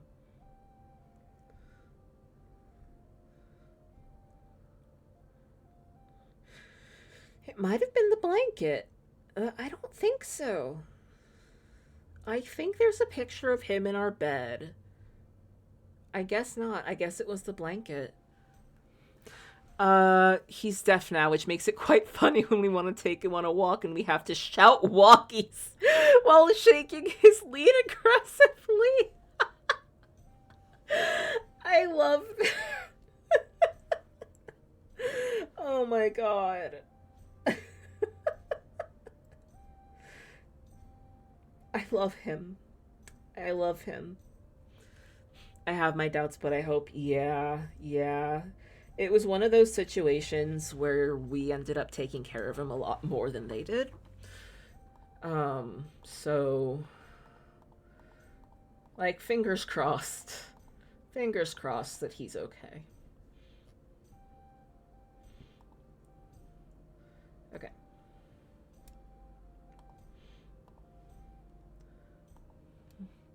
We as in you and Lars, yeah. Yeah. Okay, so this is the image I was talking about. I'm sure he's okay. We can hope. Yeah, fingies crossed. I take no credit, but he wasn't my dog. Yeah. Oh, and there's Chainsaw's butt back there. Is that Milo? I think that might be Milo, actually. That's just a snoot. Yep. You know, it is also just a snoot. This.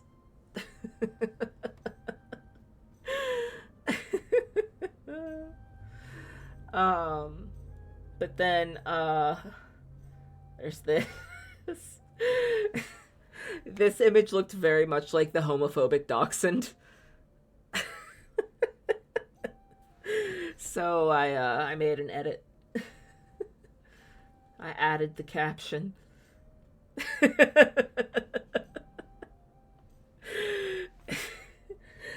Yeah, at first I thought it was Chainsaw because it was kind of gray looking, but then I realized the fur texture was wrong.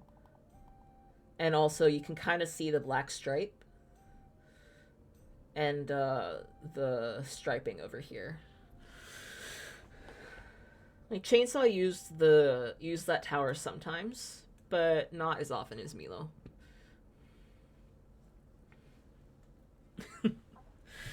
But yes, we turned him into the homophobic dachshund. Which the homophobic dachshund got better.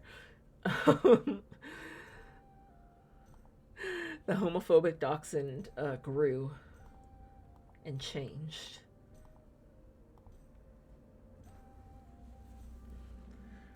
And we love that for her.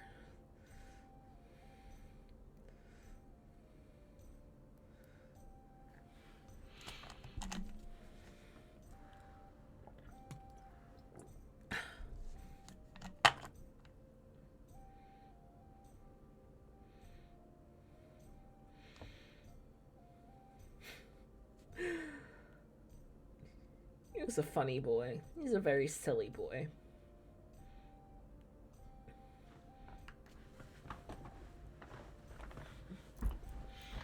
But yeah.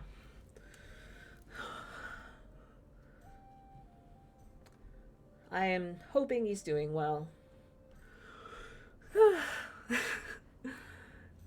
That's my little guy. That's my little guy. And that's the first dog I ever lived with, and I miss it terribly. So my parents weren't pet people. Aren't pet people. So my pets were all the bugs that I brought in from inside. With that, I'm going to dip. It's 11 p.m. here, and finally I can sleep in this heat. Yes! I'm so happy for you. Take care. I really appreciate you coming here and chatting. Good luck. Yes, good luck. I hope the AC unit works out. But yeah, thanks for coming. And sleep well. Sleep well.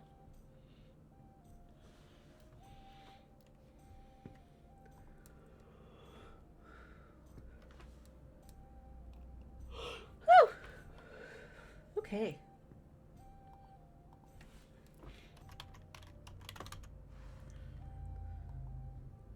Boop. Okay. Now.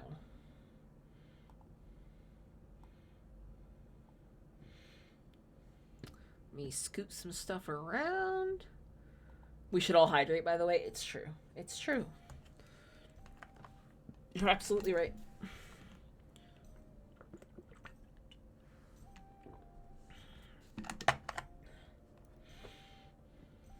Okay. With that, wonderful little Chatterooski. I just remembered too, fair enough.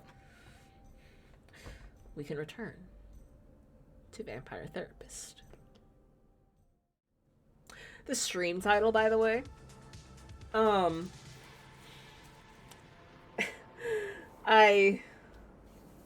It was originally Welcome Back to the Gayest Vampire Therapy, I think. And it was like, this title may go against Twitch's policies. And I was like, okay. Or it was originally Welcome Back to the Gayest Therapy.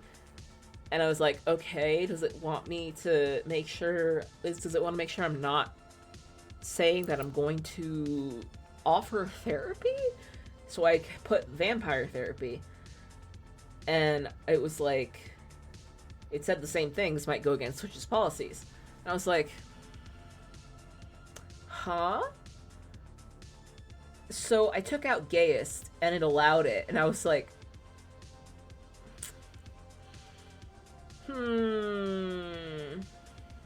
please let me say gay. Just let me say gay. It's pride. Let me say gay. I'll check in with Crimson. She's always got some bartender's wisdom to share. Crimson. Howdy, Crimson. Looks like a nice crowd tonight. They're always a nice crowd, cowboy. We like to maintain an asshole-free zone. I'll try not to be an asshole then. I'm not worried about you, cowboy. You had a session tonight, didn't you? Yeah, with the doctor fella. We had a hard talk about what being a vampire means. He's having a hard time coming to terms with it, even after 400 years. I can understand that. I've stopped aging for the last 20 years and don't know how I feel about it yet. Gayest vampire anti-therapy interview with the vampire. Yeah. How do you think it went with him? I think it went pretty well, yeah. I think we're finally getting somewhere, actually. It's funny, a lot of vampires forget they're human, but he keeps forgetting he's a vampire. They all make each other worse. So true. But just like we can't opt out of being human, we can't opt out of being vampires either. Must have been a hard talk, cowboy. I sometimes wonder what I am.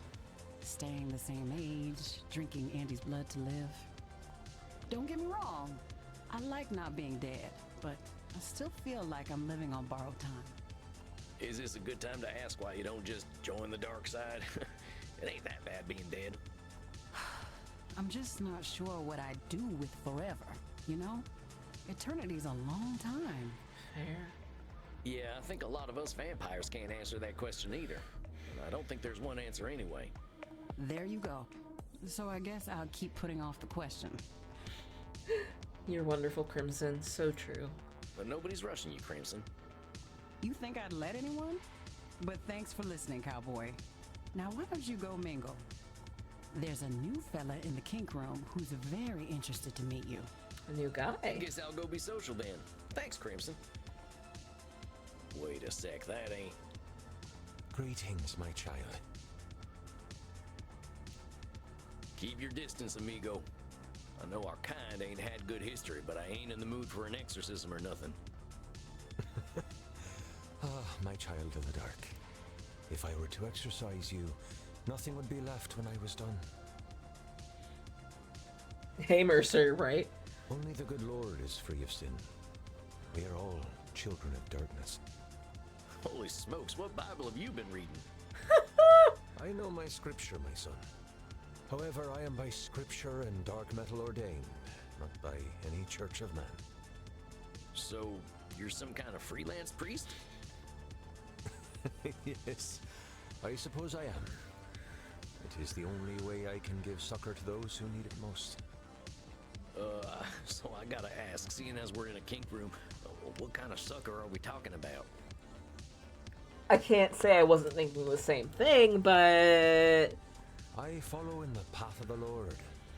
I share my body, and I share my blood. Ain't this a little blasphemous for your kind? To whom, my child?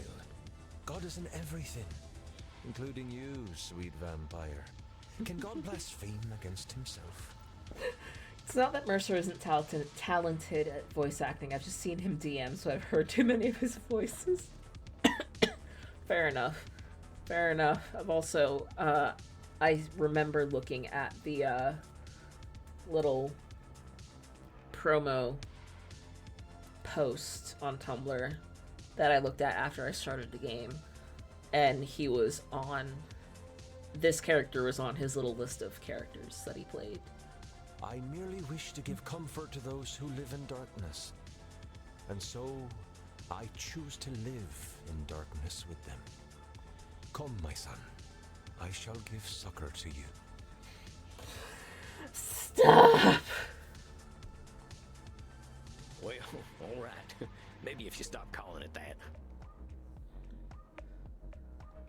Ouch! You hit me right in the artery, my son. Oh, dang it. I thought I was in the wrong place.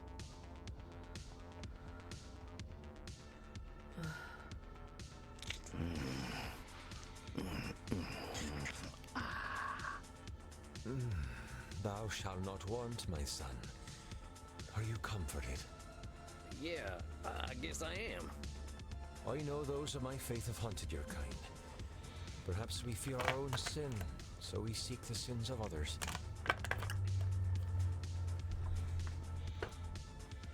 I seek only the Lord in everything, as do we all, whether we know it or not. You ain't wrong, I suppose. Hey, a little awkward, but what's your name, fella? I am Kieran. It means little dark one. The night always did call to me. Well, Kieran, I'm Sam, and I appreciate the blood, but I'm gonna turn in. I'm a little sleepy now. Go with God, my child of the night. Oh, yeah, I'll do that. It's like, oh, okay. Yep. Sure, why not?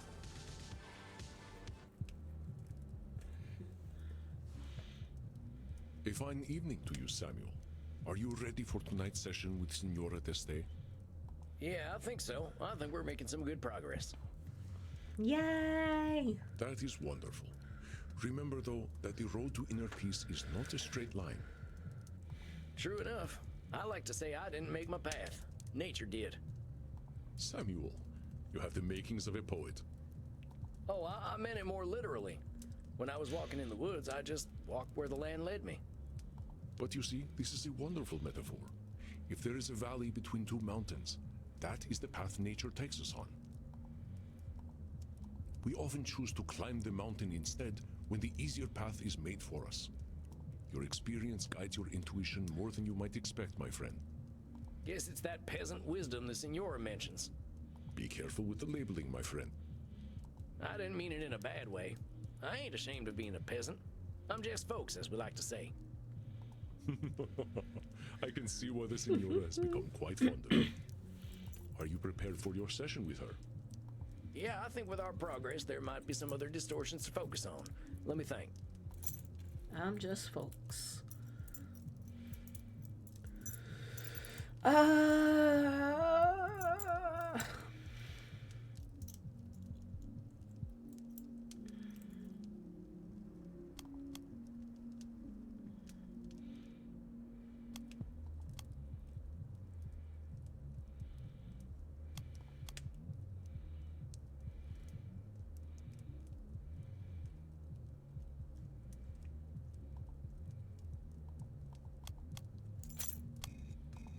All right, locked and loaded. The people of your country have so many colorful phrases having to do with firearms. I do not understand the obsession. I can't explain it neither. I shall leave you alone with the Signora, Samuel. Howdy, Signora. Good to see you tonight. You were looking forward to seeing me. Well, sure I was. You're an interesting person, Senora. It's a privilege to get to know you. I suppose you have learned something of manners yourself. I love her smile. I thought a lot about the things we talked about last time, you know. Oh yeah? What about exactly? About how foolish I was for wasting Oh, my time girl. for so long fighting against reality.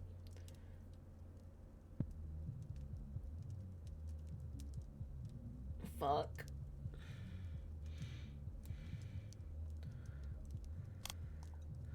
A woman so learned and accomplished was probably never ineffective or foolish, don't you think, Samuel? About how foolish A woman so learned and accomplished was probably never ineffective or about how foolish I was for wasting my time for so long fighting. a woman so learned and accomplished was probably never ineffective or foolish. About how foolish Now hold on, Senora. Okay. Maybe you were fighting reality some, but that doesn't mean you were wasting your time. That fighting with reality is just part of what makes you human. It's your experience, your journey that you're learning from.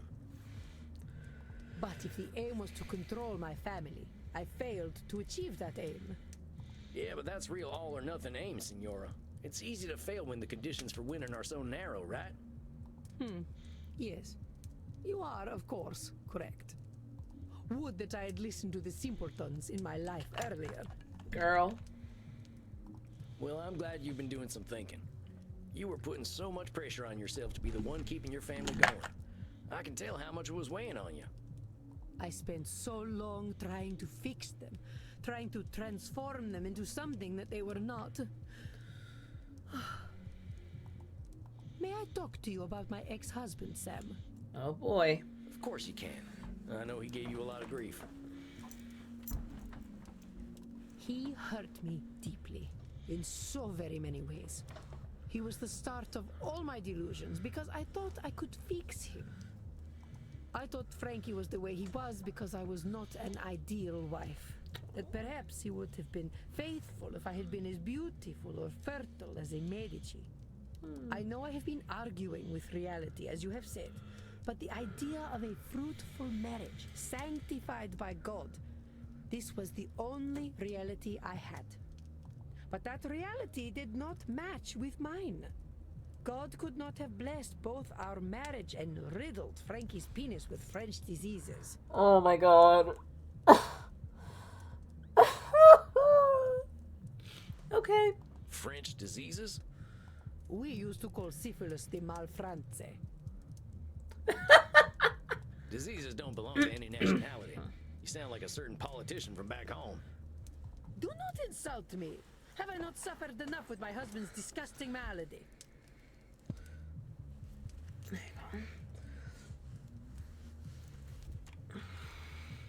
It was a painful lie to live. I could only conclude from my sorrow that God was testing me. Endlessly.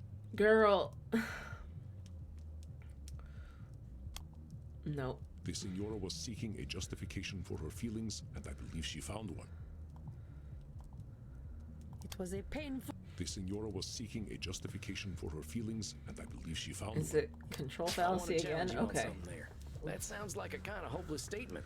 Like you're doomed to keep being tested on God's terms. Perhaps it was hopeless. As you said, Isabella d'Este and Francesco Gonzaga could not change their natures. That's true, but here's the thing. Does that mean you were doomed, or were you just doomed on God's terms? I think this just needs a little reframing. I know you were dealt a rough hand, but it doesn't necessarily mean you were being tested. Sometimes we just gotta make do with the hand we got. What I'm suggesting is that then and now, a radical acceptance approach could have helped you. What do you mean? Oh shit, Sanrio ranking is in?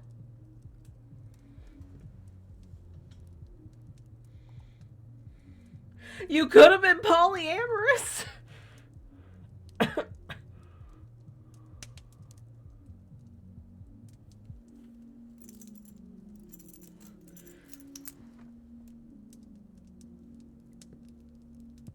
How about being polyamorous?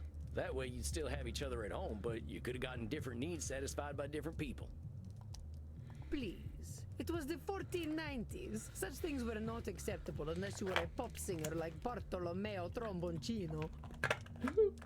Okay. Oh yeah, Bartolomeo Tromboncino. Can't forget him.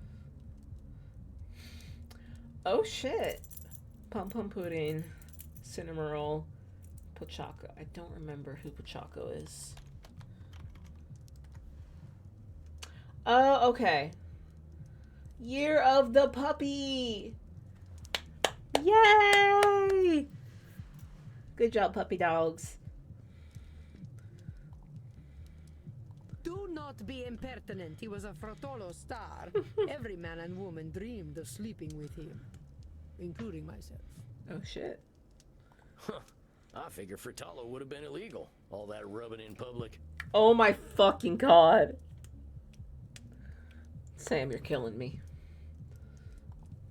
Porca miseria. A Frotolo is like a madrigal. He was a madrigal singer. You are thinking of frotage. Oh yeah, sorry. Guess them mortals downstairs got to me. Also, I love you, Cinnamon Roll, but it was time for someone else to get first. Yeah. Yeah, for sure.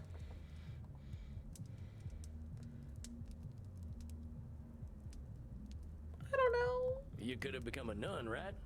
That would have been a way out of your situation. Sam, you know me better than most at this point. Could I have been a nun? Well, I guess you could have been the queen of the nuns. That was not an available position. Maybe it wouldn't have worked out then.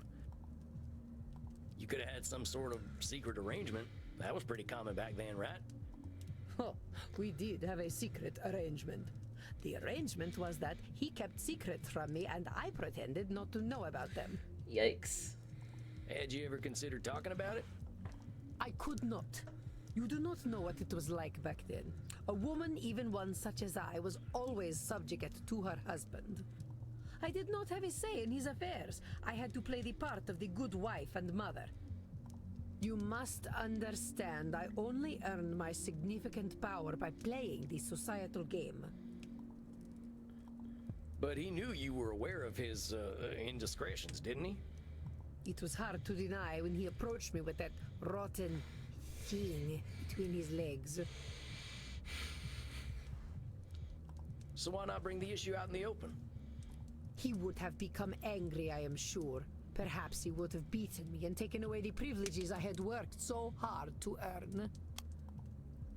The Signora speaks with certainty, but I hope that certainty did not doom her to an unhappy marriage. He would have become... The Signora, He would have become angry, I am sure. the Signora speaks with certainty, but I hope that certainty did... He would... Do you know that for a fact? You This couldn't was read my his first mind or tell thought, the but I future, wasn't- Only make guesses. If he knew that you knew about all of it, even accepted it, maybe you could have had a real conversation about the ways you could both live more honestly. I'm only second guessing myself, but like especially with her. Oh, Sam, you are so naive. You are very sweet, but men are dogs. They understand only food and sex, and they do not care about the providence of either. This statement might be considered true if the Signora were speaking of werewolves. They are technically all dogs. Oh my god. Oh, Sam, you are so... This statement might be considered true. Oh, Sam. Okay. I know we fellas don't have the best track record in human history, Senora, but if you label us as dogs, you're giving up on us. See, that one I did go with my first guess. I got an achievement. Find a distortion within a distortion. We've got our occasional good qualities.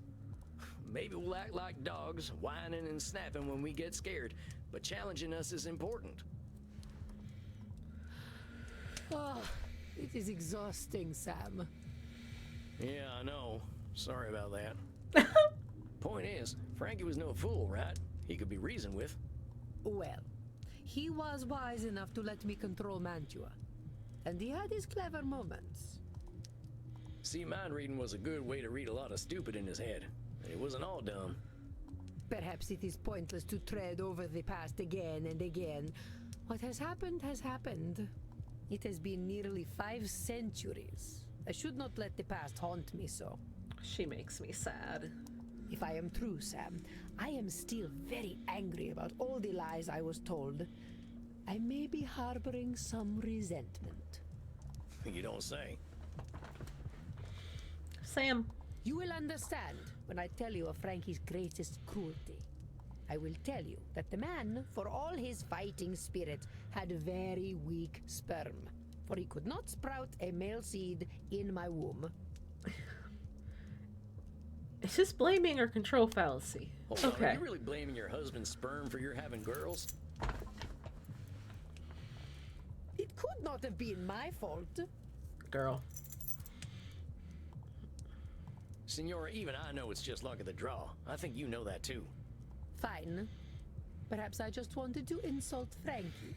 But I will continue. My first child was a girl. I could not have been more embarrassed. Or so I thought. Until I had my second child, who was also a girl. Oh boy. I will tell you, Sam. I was a young woman in mourning.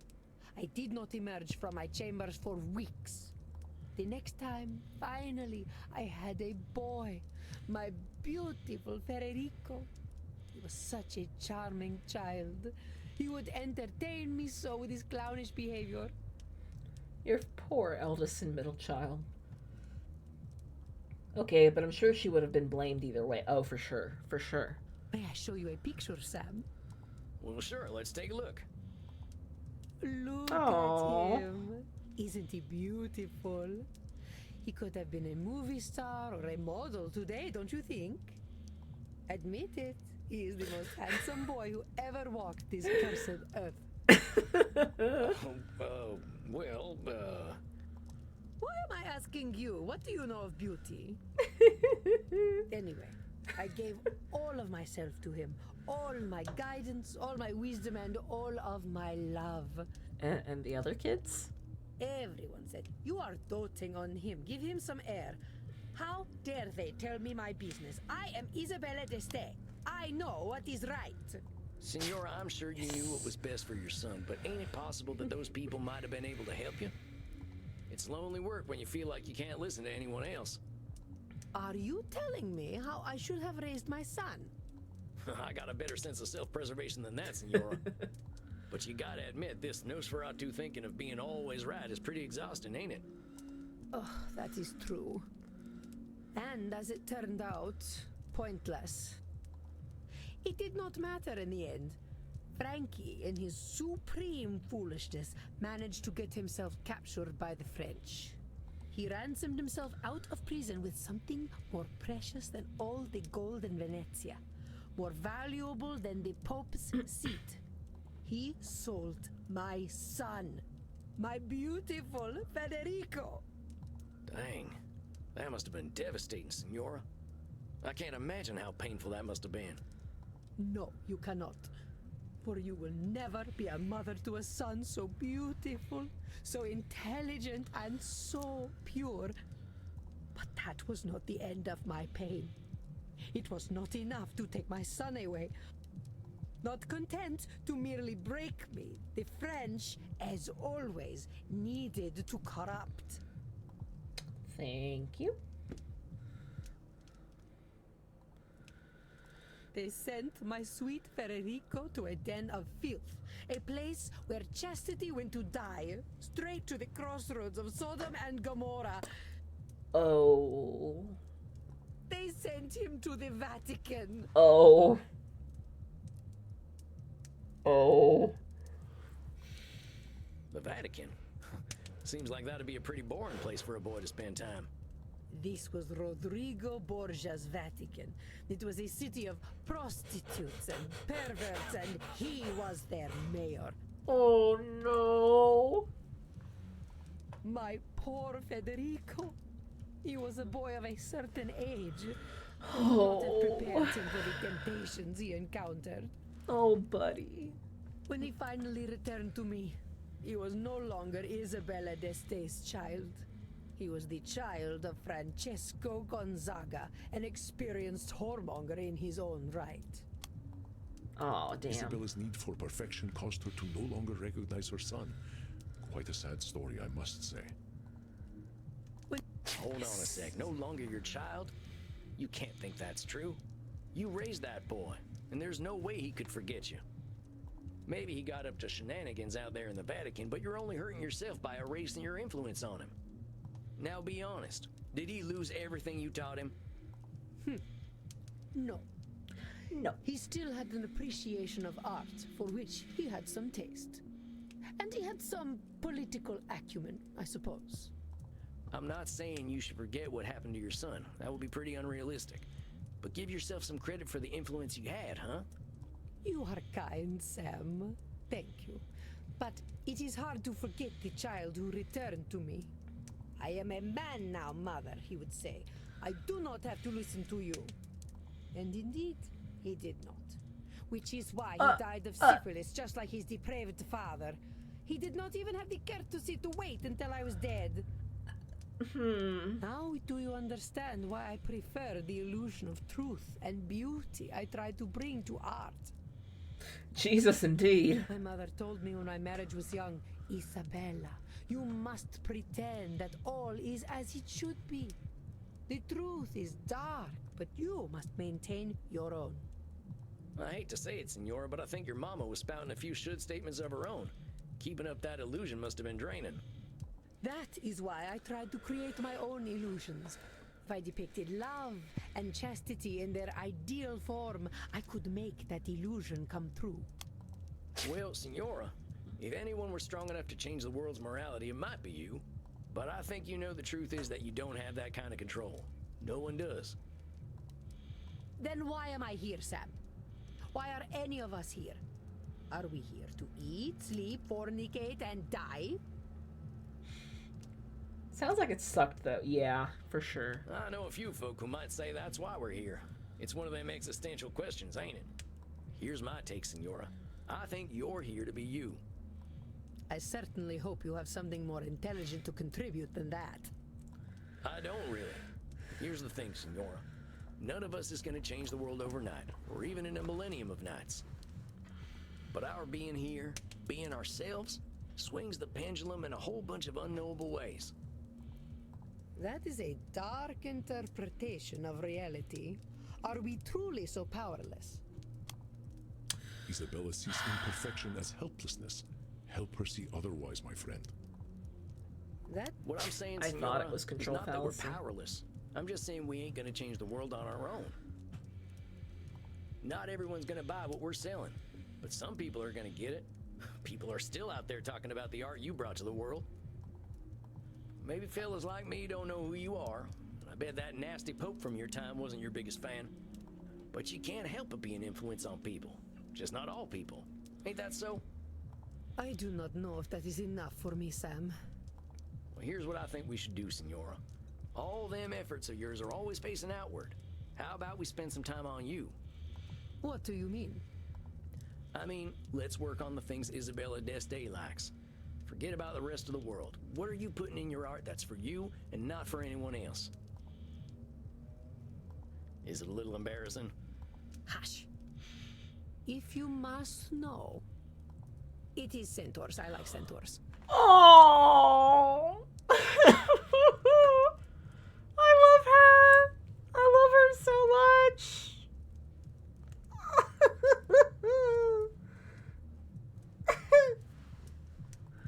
Hey, I ain't gonna judge.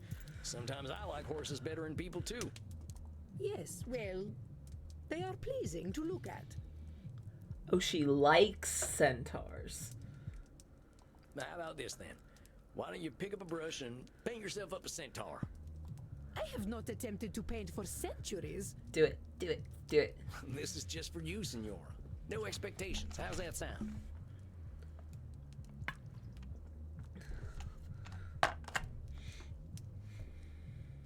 I cannot believe I revealed this thing to you. I'm glad you did. I'm a lucky fella. I get to know an Isabella d'Este no one else knows. And no one else will know, or I will make you suffer. Capiche? You got a deal, Senora. I'm here to be supportive, that's all. I hope that when you come back next month, we'll be having a nice conversation about you finding your muse. Yes, perhaps. Very well, Sam. I do not understand your ways, but I cannot deny you have a certain untamed wisdom. I shall attempt to paint a centaur. This is not what I expected from therapy, but I shall do as you suggest. I shall see you in 4 weeks then. Arrivederci, Sam. Oh yeah, see you soon, Senora. Arrivederci. Oh. Goodbye. Well, well, Samuel, you never cease to impress. Centaurs. I don't think you're supposed to know about that, boss. I love him. I also love him. I am 3,000 years old, my friend. Horse people are somewhere at the very tip of my kinky iceberg. It is already forgotten.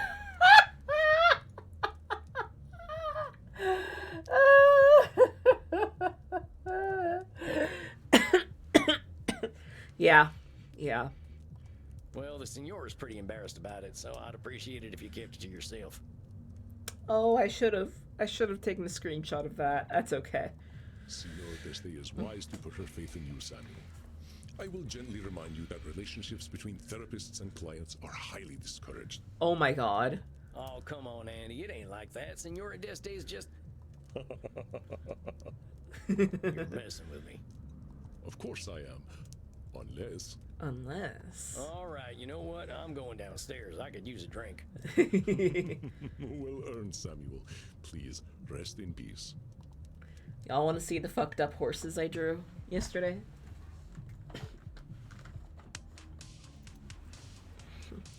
Poor Senora. That lady's holding on to a lot of anger. Reminds me of myself as a young vampire. Sure. So you know those pictures people take of their horses at weird angles?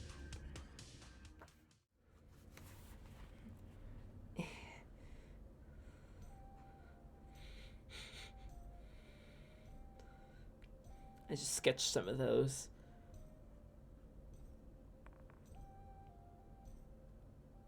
Ah.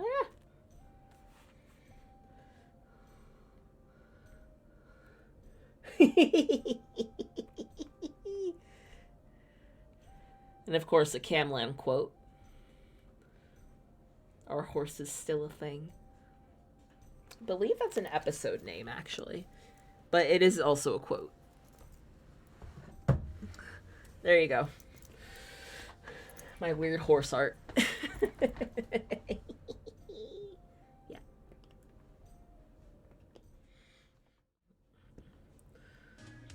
I love you so much. Okay, what do we got? The deeper I dig, the angrier? Mm-hmm. The angrier Isabella gets. I don't think we're even at the core of it yet, but she is furious as hell with her husband and son. Adored her son more than anything, a little too much maybe. Feels betrayed by both her husband and her son. Seems angry with herself that she wasn't able to control either of them. Maybe madder at herself than her boys. I tried to push Isabella to be a little more selfish. She can't control another human being, so maybe she can worry about herself first.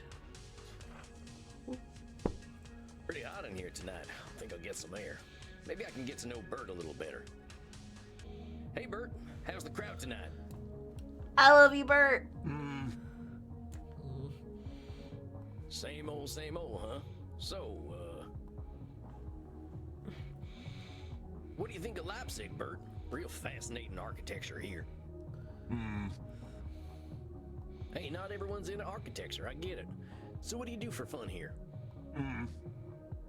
More of a homebody, I guess. Yeah, I'm a little introverted too. Spent 90 years walking in the woods, you know. Yeah, there's nothing I like better in nature. The trees, the plants, the animals. The cities just seem so dead at night. Oh. I can tell I'm interrupting. Well, nice talking to you anyway, Bert. I'm gonna head inside. Have fun, mate. I love you, Bert. Hey, Crimson, how's the crowd? Hey, cowboy. Bit busy tonight, but how'd your session go? Hi, Crimson. No, I think this lady's starting to realize what she can't control, which is a lot. A lot.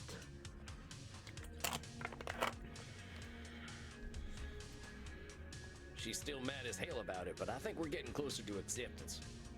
I know how she feels, cowboy. I feel like I wasted years of my life in DC trying to make the world a better place. But it sounds like you are making progress to me. She's got time to make her peace. That's what Andy says about you vampires. Yep, that's true. We can take 40 years or 400, but that's up to us. In the meantime, I'll whip something up for a hot summer night. Blood martini. Bum ba-dum bum bum bum bum. What's this now? Blood margarita. Margarita. Figured a hot-blooded desperado like you could use something cold. Well, mighty kind of you, Crimson. I'll let you get back to work and take this up to my coffin for a quiet night. I know my drinks. Night, Sam. Now let's see, what'll help me reflect on the night? I think there's something Omar Khayyam once wrote that I can look up. Or I could watch Buster Keaton almost get himself killed a bunch. Let's read. Well, one of my transcendentalist friends told me about this one. I ain't too good with poetry, but this piece always stuck with me. The moving finger writes, and having writ, moves on. Nor all thy piety nor wit shall lure it back to cancel half a line, nor all thy tears wash a word out of it. Funny how people in far-off places and times always had some similar perspectives. Omar's right. You can't change the past. Life moves forward. I think that's enough for one night. Better get me some shut-eye.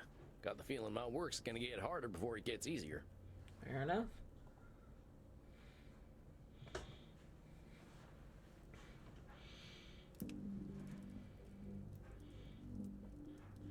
My dear Samuel, greetings. How are you feeling tonight? Honestly, I'm feeling a little like a horse who's about to be ridden by a big old fella. Oh. I am not certain I comprehend your meaning. Have you met a special someone, my friend? What? No, it ain't that. I mean, I'm feeling a little on edge. Edmund's coming in. Aha, our actor friend. What about him has you nervous, Samuel?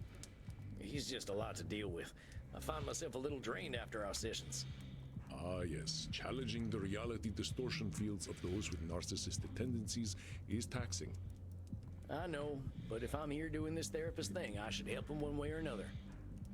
Ah, remember your own distortions. You are under no obligation to help Edmund.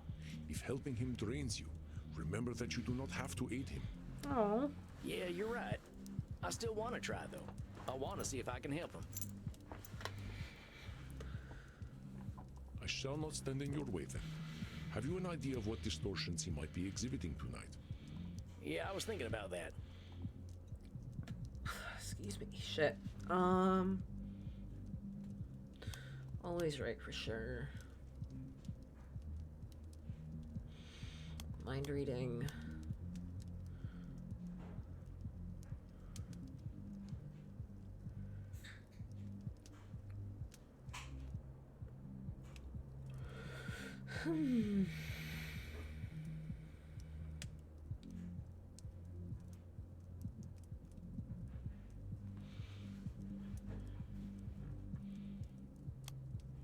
Should statements.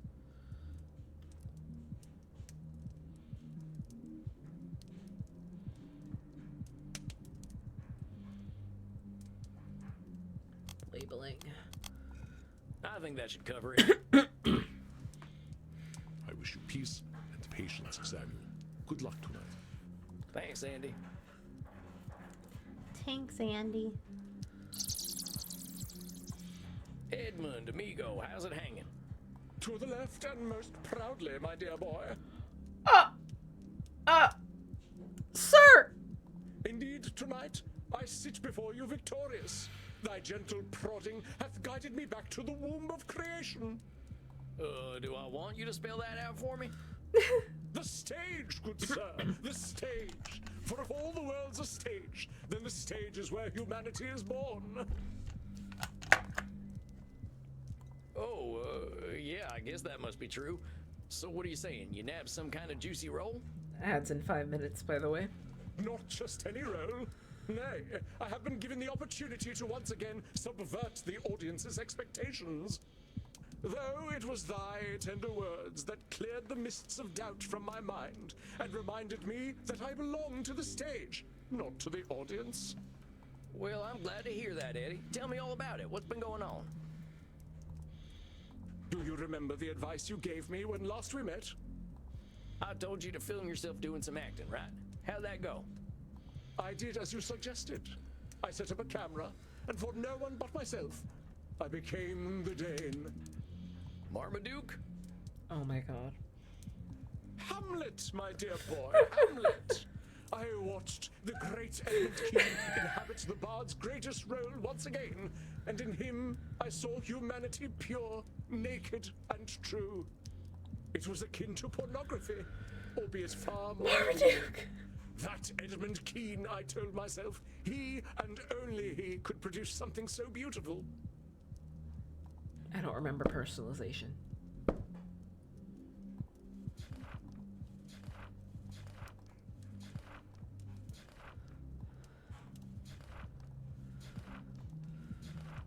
Oh, wait, it's right there. Assume things happen because of us. Wrongly linking external events to ourselves in cases where realistically. Right, no definite link.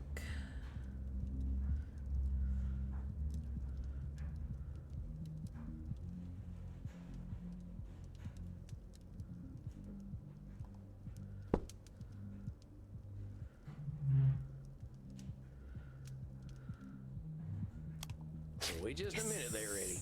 You're an incredible actor. Everyone agrees on that. But it's a big world out there, and everyone's got their own experiences. We all got capacity to do incredible things. It's a combination of luck, perseverance, and being in the right place at the right time. You ain't a great actor because you're Edmund Kean. You're a great actor because of the things that made you Edmund Kean. You toy with the fates and flirt with pedantry, my dear boy. Oh boy.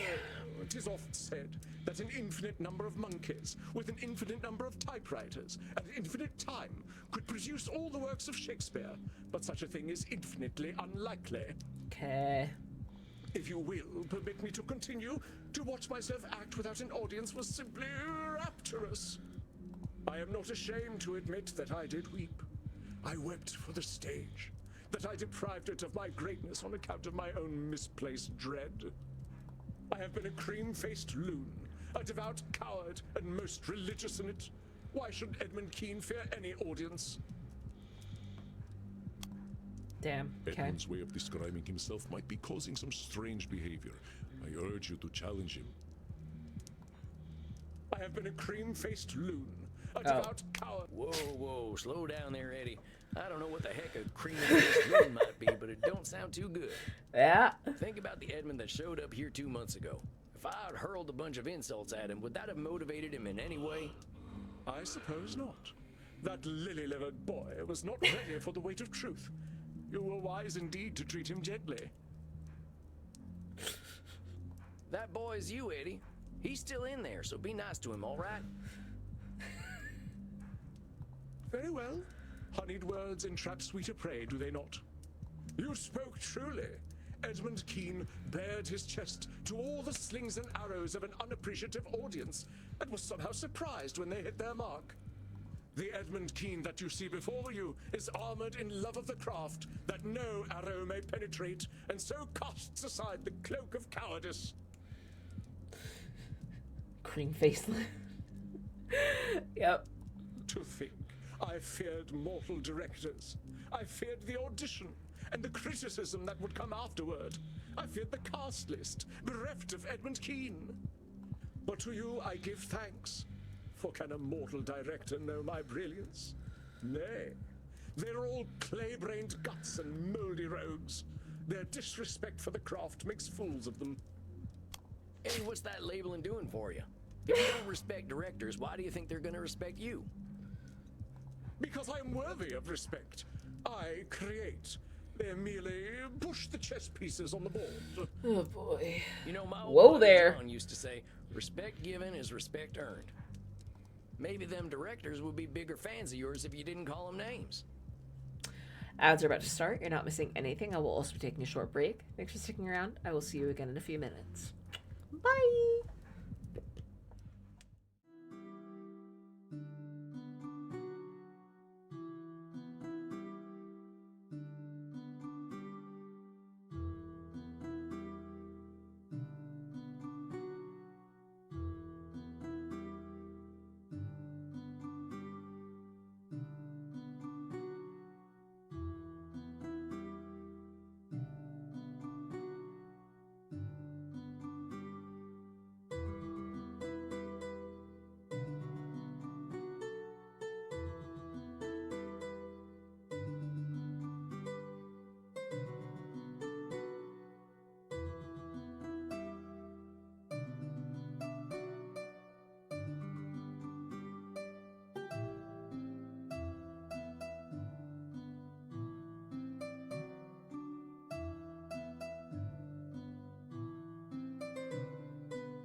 Okay, here we are. Okay, let's finish him. Let's finish him off. I guess. I can't come up with anything better to say. Let's finish with him, and then we can be done probably. All right. Shut up. Shut up. Perhaps 'tis so, but they should know my value. I know in my damned soul that the stage is worse off without Edmund Keane, and nothing any mortal director can say will disabuse me of this. Fuck! No, we did not get economic. I didn't get to type it in. A call came in as I was typing. Well, now we know. And I appreciate you. And I love you. Ergo, I did ask myself, Edmund, what is an It's audition? okay. Is it a trial to overcome? Is a director a god dispensing holy judgment? And I replied, Edmund, do not ask such foolish questions, the answers to which thou knowest well. An audition, my dear boy, is not an opportunity, but an invitation to display the craft before another. So I told myself, why not act, dear boy? And so I did. So you did an audition, all right, that's great. Did you have fun with it? You speak so simply, my friend. Fun does not adequately describe the feeling one has when the muse takes over. Okay. It is transcendence, an affirmation of purpose, to condense humanity within oneself, if only for a moment. It is the orgasmic experience. I cannot wait to listen to this all tomorrow during work. Oh, it's gonna be great, babe. Babe, we take a whole detour. It's gonna be great. Edmund. That sounds intense, Eddie. Having an orgasm in front of someone else is pretty brave. Oh. I love him. Oh, but it is freeing. A true actor hides nothing. Oh, wait, no, he did have... Oh, okay. Like in the game? No, a detour from the game. The director, she told me she had never witnessed such a thing in all her years, few as they were. I thought we were speaking in metaphors. No, he... Okay. I am certain that she thought to herself, is this Dionysus reborn? Why have the fates graced mine eyes with such depth of the human spirit? So, how do you know she was thinking that, Eddie? Director's usually just thinking about how Edmund! the show, right? Oh, thou sweet babe, how little thou knowest. The poor lady has only seen a parade of mortals cross her door. How could she be prepared for Edmund Keane? Well, maybe she couldn't be. I'm just saying you're gonna be a lot more content if you're dealing with truths. If you go into this assuming she thinks you're a god reborn, how are you gonna work together? You both got your jobs. Hers is putting on the show, and yours is lighting up the stage. Reading her mind ain't letting her speak it. You must ever play the mirth-destroying ninny, mustn't you? Yes, I could not read her mind, I admit it. Art thou satisfied? It ain't about my satisfaction, Eddie. I'm just making sure you're going into this thing with a clear head. If you must, but allow me to continue. Okay. This time, my friend, I did not have to wait for a cast list at all. You are looking at a leading man once more. Hey, congratulations, Eddie. That's great. See, I knew you'd get your mojo back if you remembered what made you love the stage in the first place. For this, I am eternally grateful, and indeed, I do have an eternity to be grateful. Now I can already hear the calls resounding through the theater. Keane! Keane! Keane! Give us Keane! You may want to pick a different name. Nonsense! They will say Edmund Keane has returned, and be none the wiser as to the accuracy of their statement. So what's the big role, Eddie? Ah, we get to the meat of it, unto the very sinew at last. They say that every story is a circle, I've been and we wondering. return whence we came. So it is with me. 'Twas tragedy that made me, tragedy that formed me, tragedy that raised me to glory, and tragedy that shall do so once more. Oh boy. I shall play the part of Piero. Piero, the clown who cried. Piero, the mask of the tragedy that is life. I ain't familiar. I believe you are, though you know a far inferior version, the one made famous by that ludicrous creature, Grimaldi. Grimaldi who? Splud, my dear boy. Do you know nothing of late 18th century English theatre? He does not. They must have skipped that subject in frontier school. Grimaldi was the other influential actor in London. But whereas I drew out the soul and laid it bare on stage, Grimaldi, in comparison, was a clown, a jester, a funny man. Oh boy. Now hold on there, Eddie. People have written plenty about what a great actor you are. Giving another actor nasty labels don't look good on you. Probably ain't accurate either. Oh, but my dear boy, Grimaldi was as the moon amidst the stars of jest, by whose pale light all subsequent mirth is but a reflection. Funny man. He was the clown. So as you see, I cannot label one already so anointed. Oh, in that case, label away. Grimaldi was an artist, like myself. But where my canvas was the soul, his was the latrine. I got an achievement. Defend a clown who didn't need help.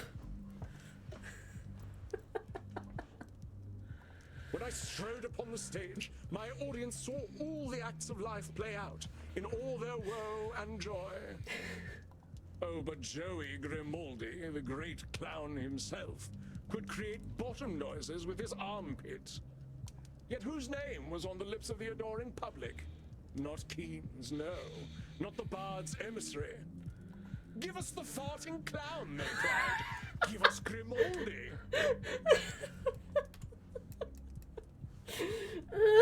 So you see, my dear boy, for me to play the tragic clown Piero, this is my opportunity to take what Grimaldi stole from me. Excuse me. What did he steal?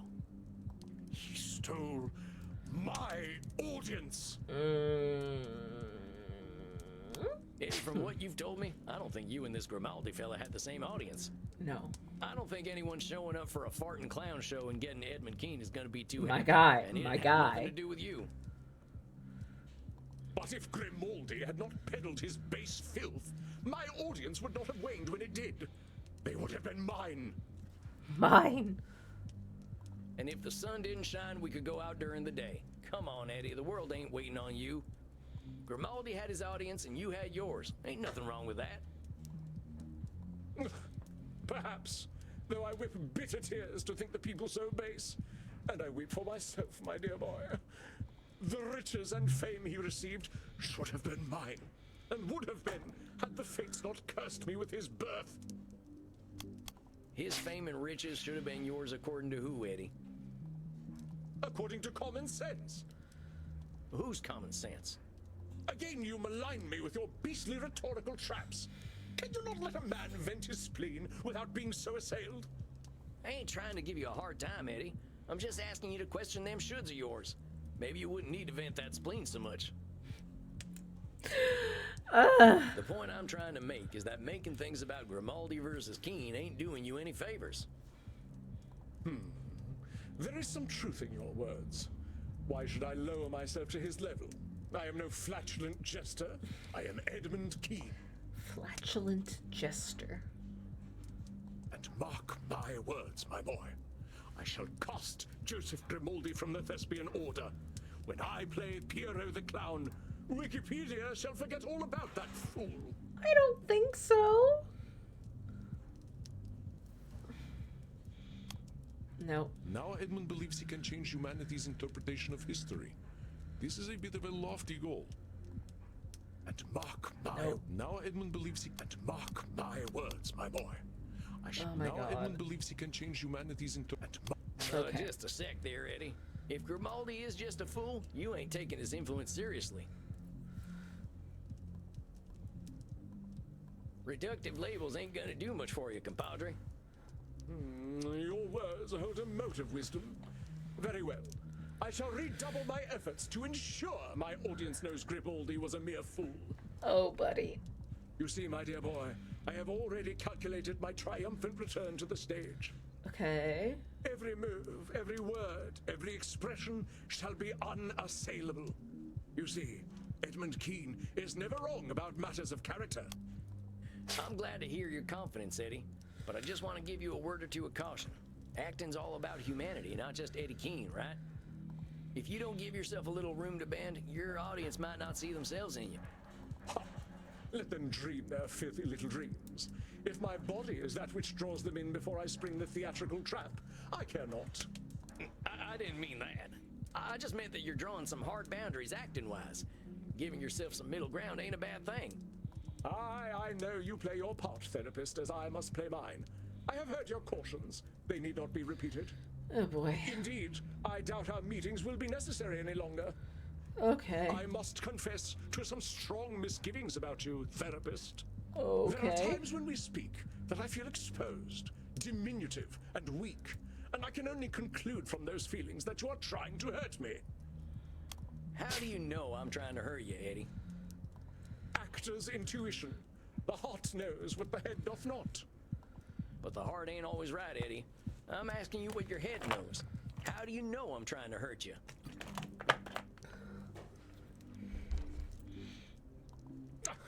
I find thy mental games tiresome, therapist. Regardless, opening night is a month from now. I doubt you shall see me again, for I shall not need your services. The public thought they knew what a clown was. In a month's time, they will forget Grimaldi and Bozo, and only Keene's clown will remain. Therefore, why shall I need you? When I have the public's love that I am due, what need will I have for a therapist?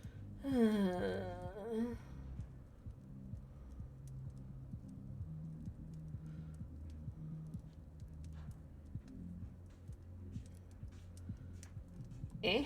You might need me to handle all that fame. That ain't healthy for anyone, least of all a vampire.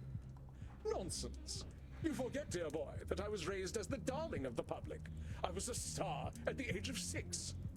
And was that good for you, Eddie? Of course it was. To be loved by so many, 'tis like a drug, but with no ill effects whatsoever. Seems to me the whole Cupid thing wasn't all that great for you, Eddie. Ah, but the adoration was not the cause of my discomfort, only the nappy. Do you have any final words of wisdom for me then, dear boy? Theatre has lost its popularity because of my absence. When the public takes notice of Edmund Keene once again, how might I prepare myself?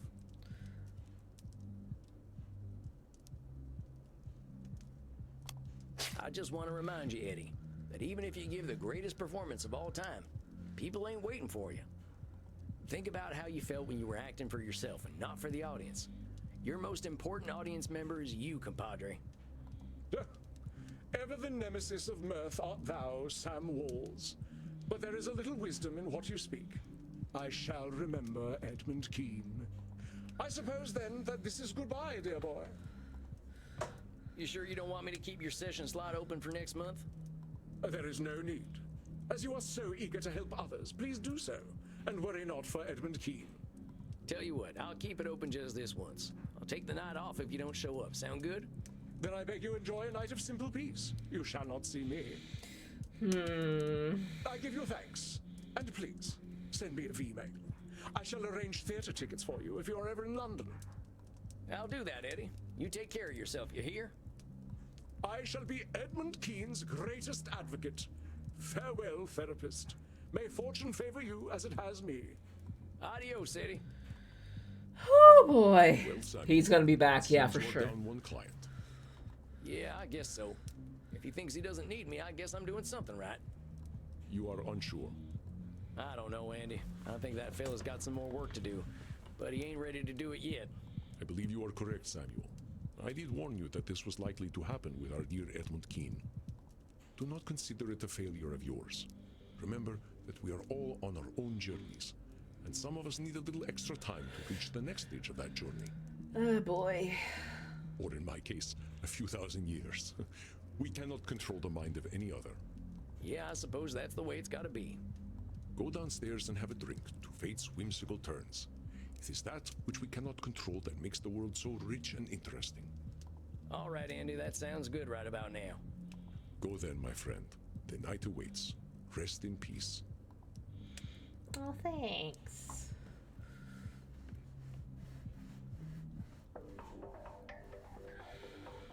Well, that was a weird one. I guess it always is with Edmund. Half the time I can't make heads or tails of what that feller's saying.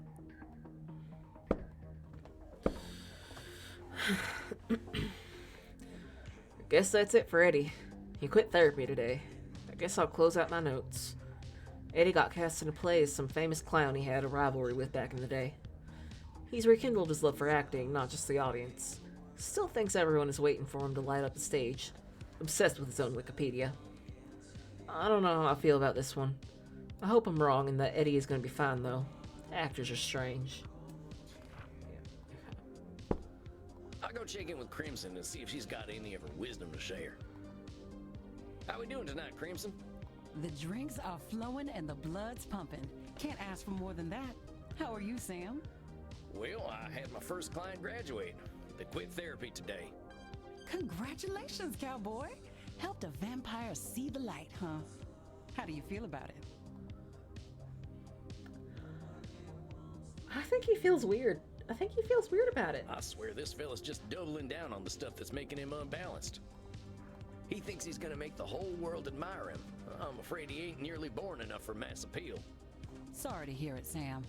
I'm sure he must have gotten something out of talking to you, though. Well, even if not everyone loves what he's doing, at least he's doing what he loves. Hey, I'd call that a win, cowboy. Not everyone gets to do what they love. Sounds like you got some feelings about that. All right, I'm gonna let you in on a big, dark secret.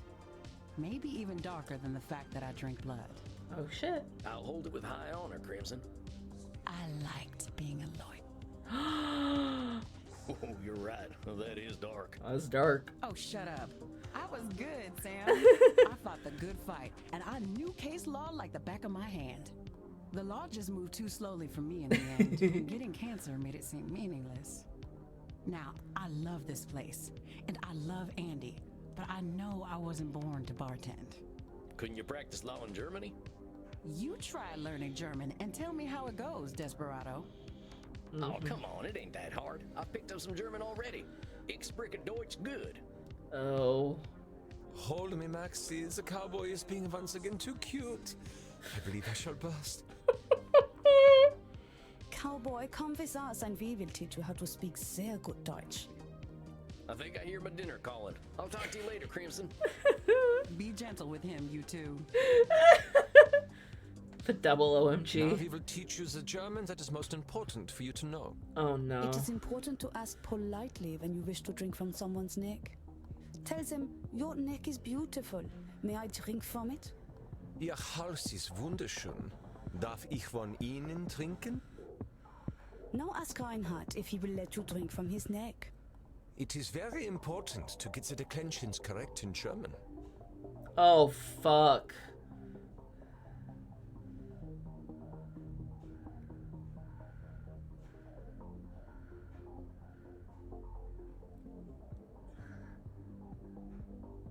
Ihr Hals ist wunderschön. Darf ich von Ihnen trinken? Sehr gut, mein Schnittchen.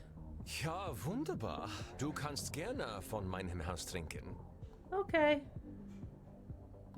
Oh, Maxi. Now I'm feeling very disoriented and euphoric. Oh, so I've done many club drugs.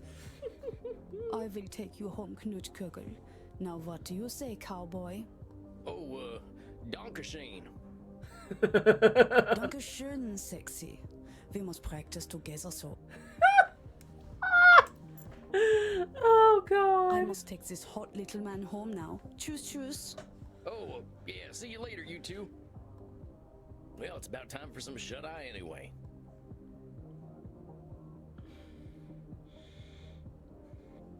Christ. Good evening, Samuel. Okay. I believe you are seeing your elder Well- vampire tonight. He tried. He sure did. Save. Gonna overwrite this one. Yeah. And then exit. Yeah. Okay. Good lord. Wow. That, yeah.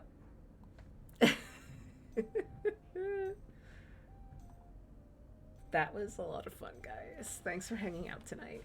I really appreciate it. I will be back tomorrow. Hopefully with some arts. Some arts and some farts. Yeah. Tonight was great. I had a lot of fun. Yeah. Yeah. Yeah. Go ahead and send those links. I ain't got nothing to say.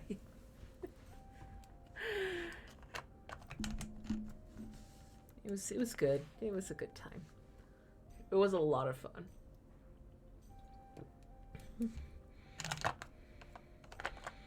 It's always nice to just get to be a chatterbox sometimes. There's my link tree. That's all the places you can find me on the interwebs. There's the Discord. If you're not there and you would like to be, go ahead and click that link.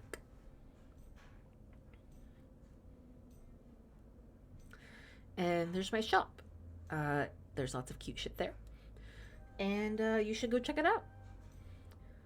And if you are subscribed, go ahead and copy that first raid message. And if you are not, go ahead and copy the second one. Let's see who's out and about.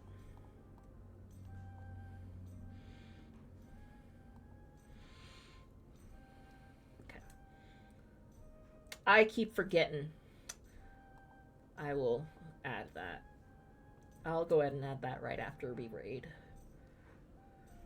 Okay.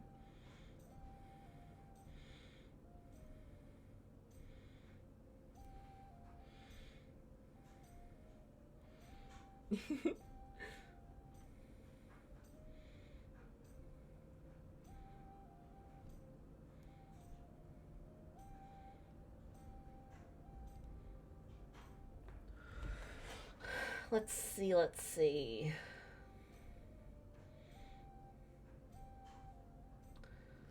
What are we feeling?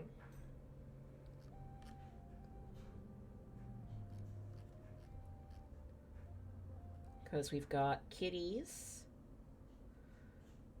We've got grandma making glasses chains. You're feeling sleepy? We can go to kitties then, because kitties is easy. Easy to raid and run.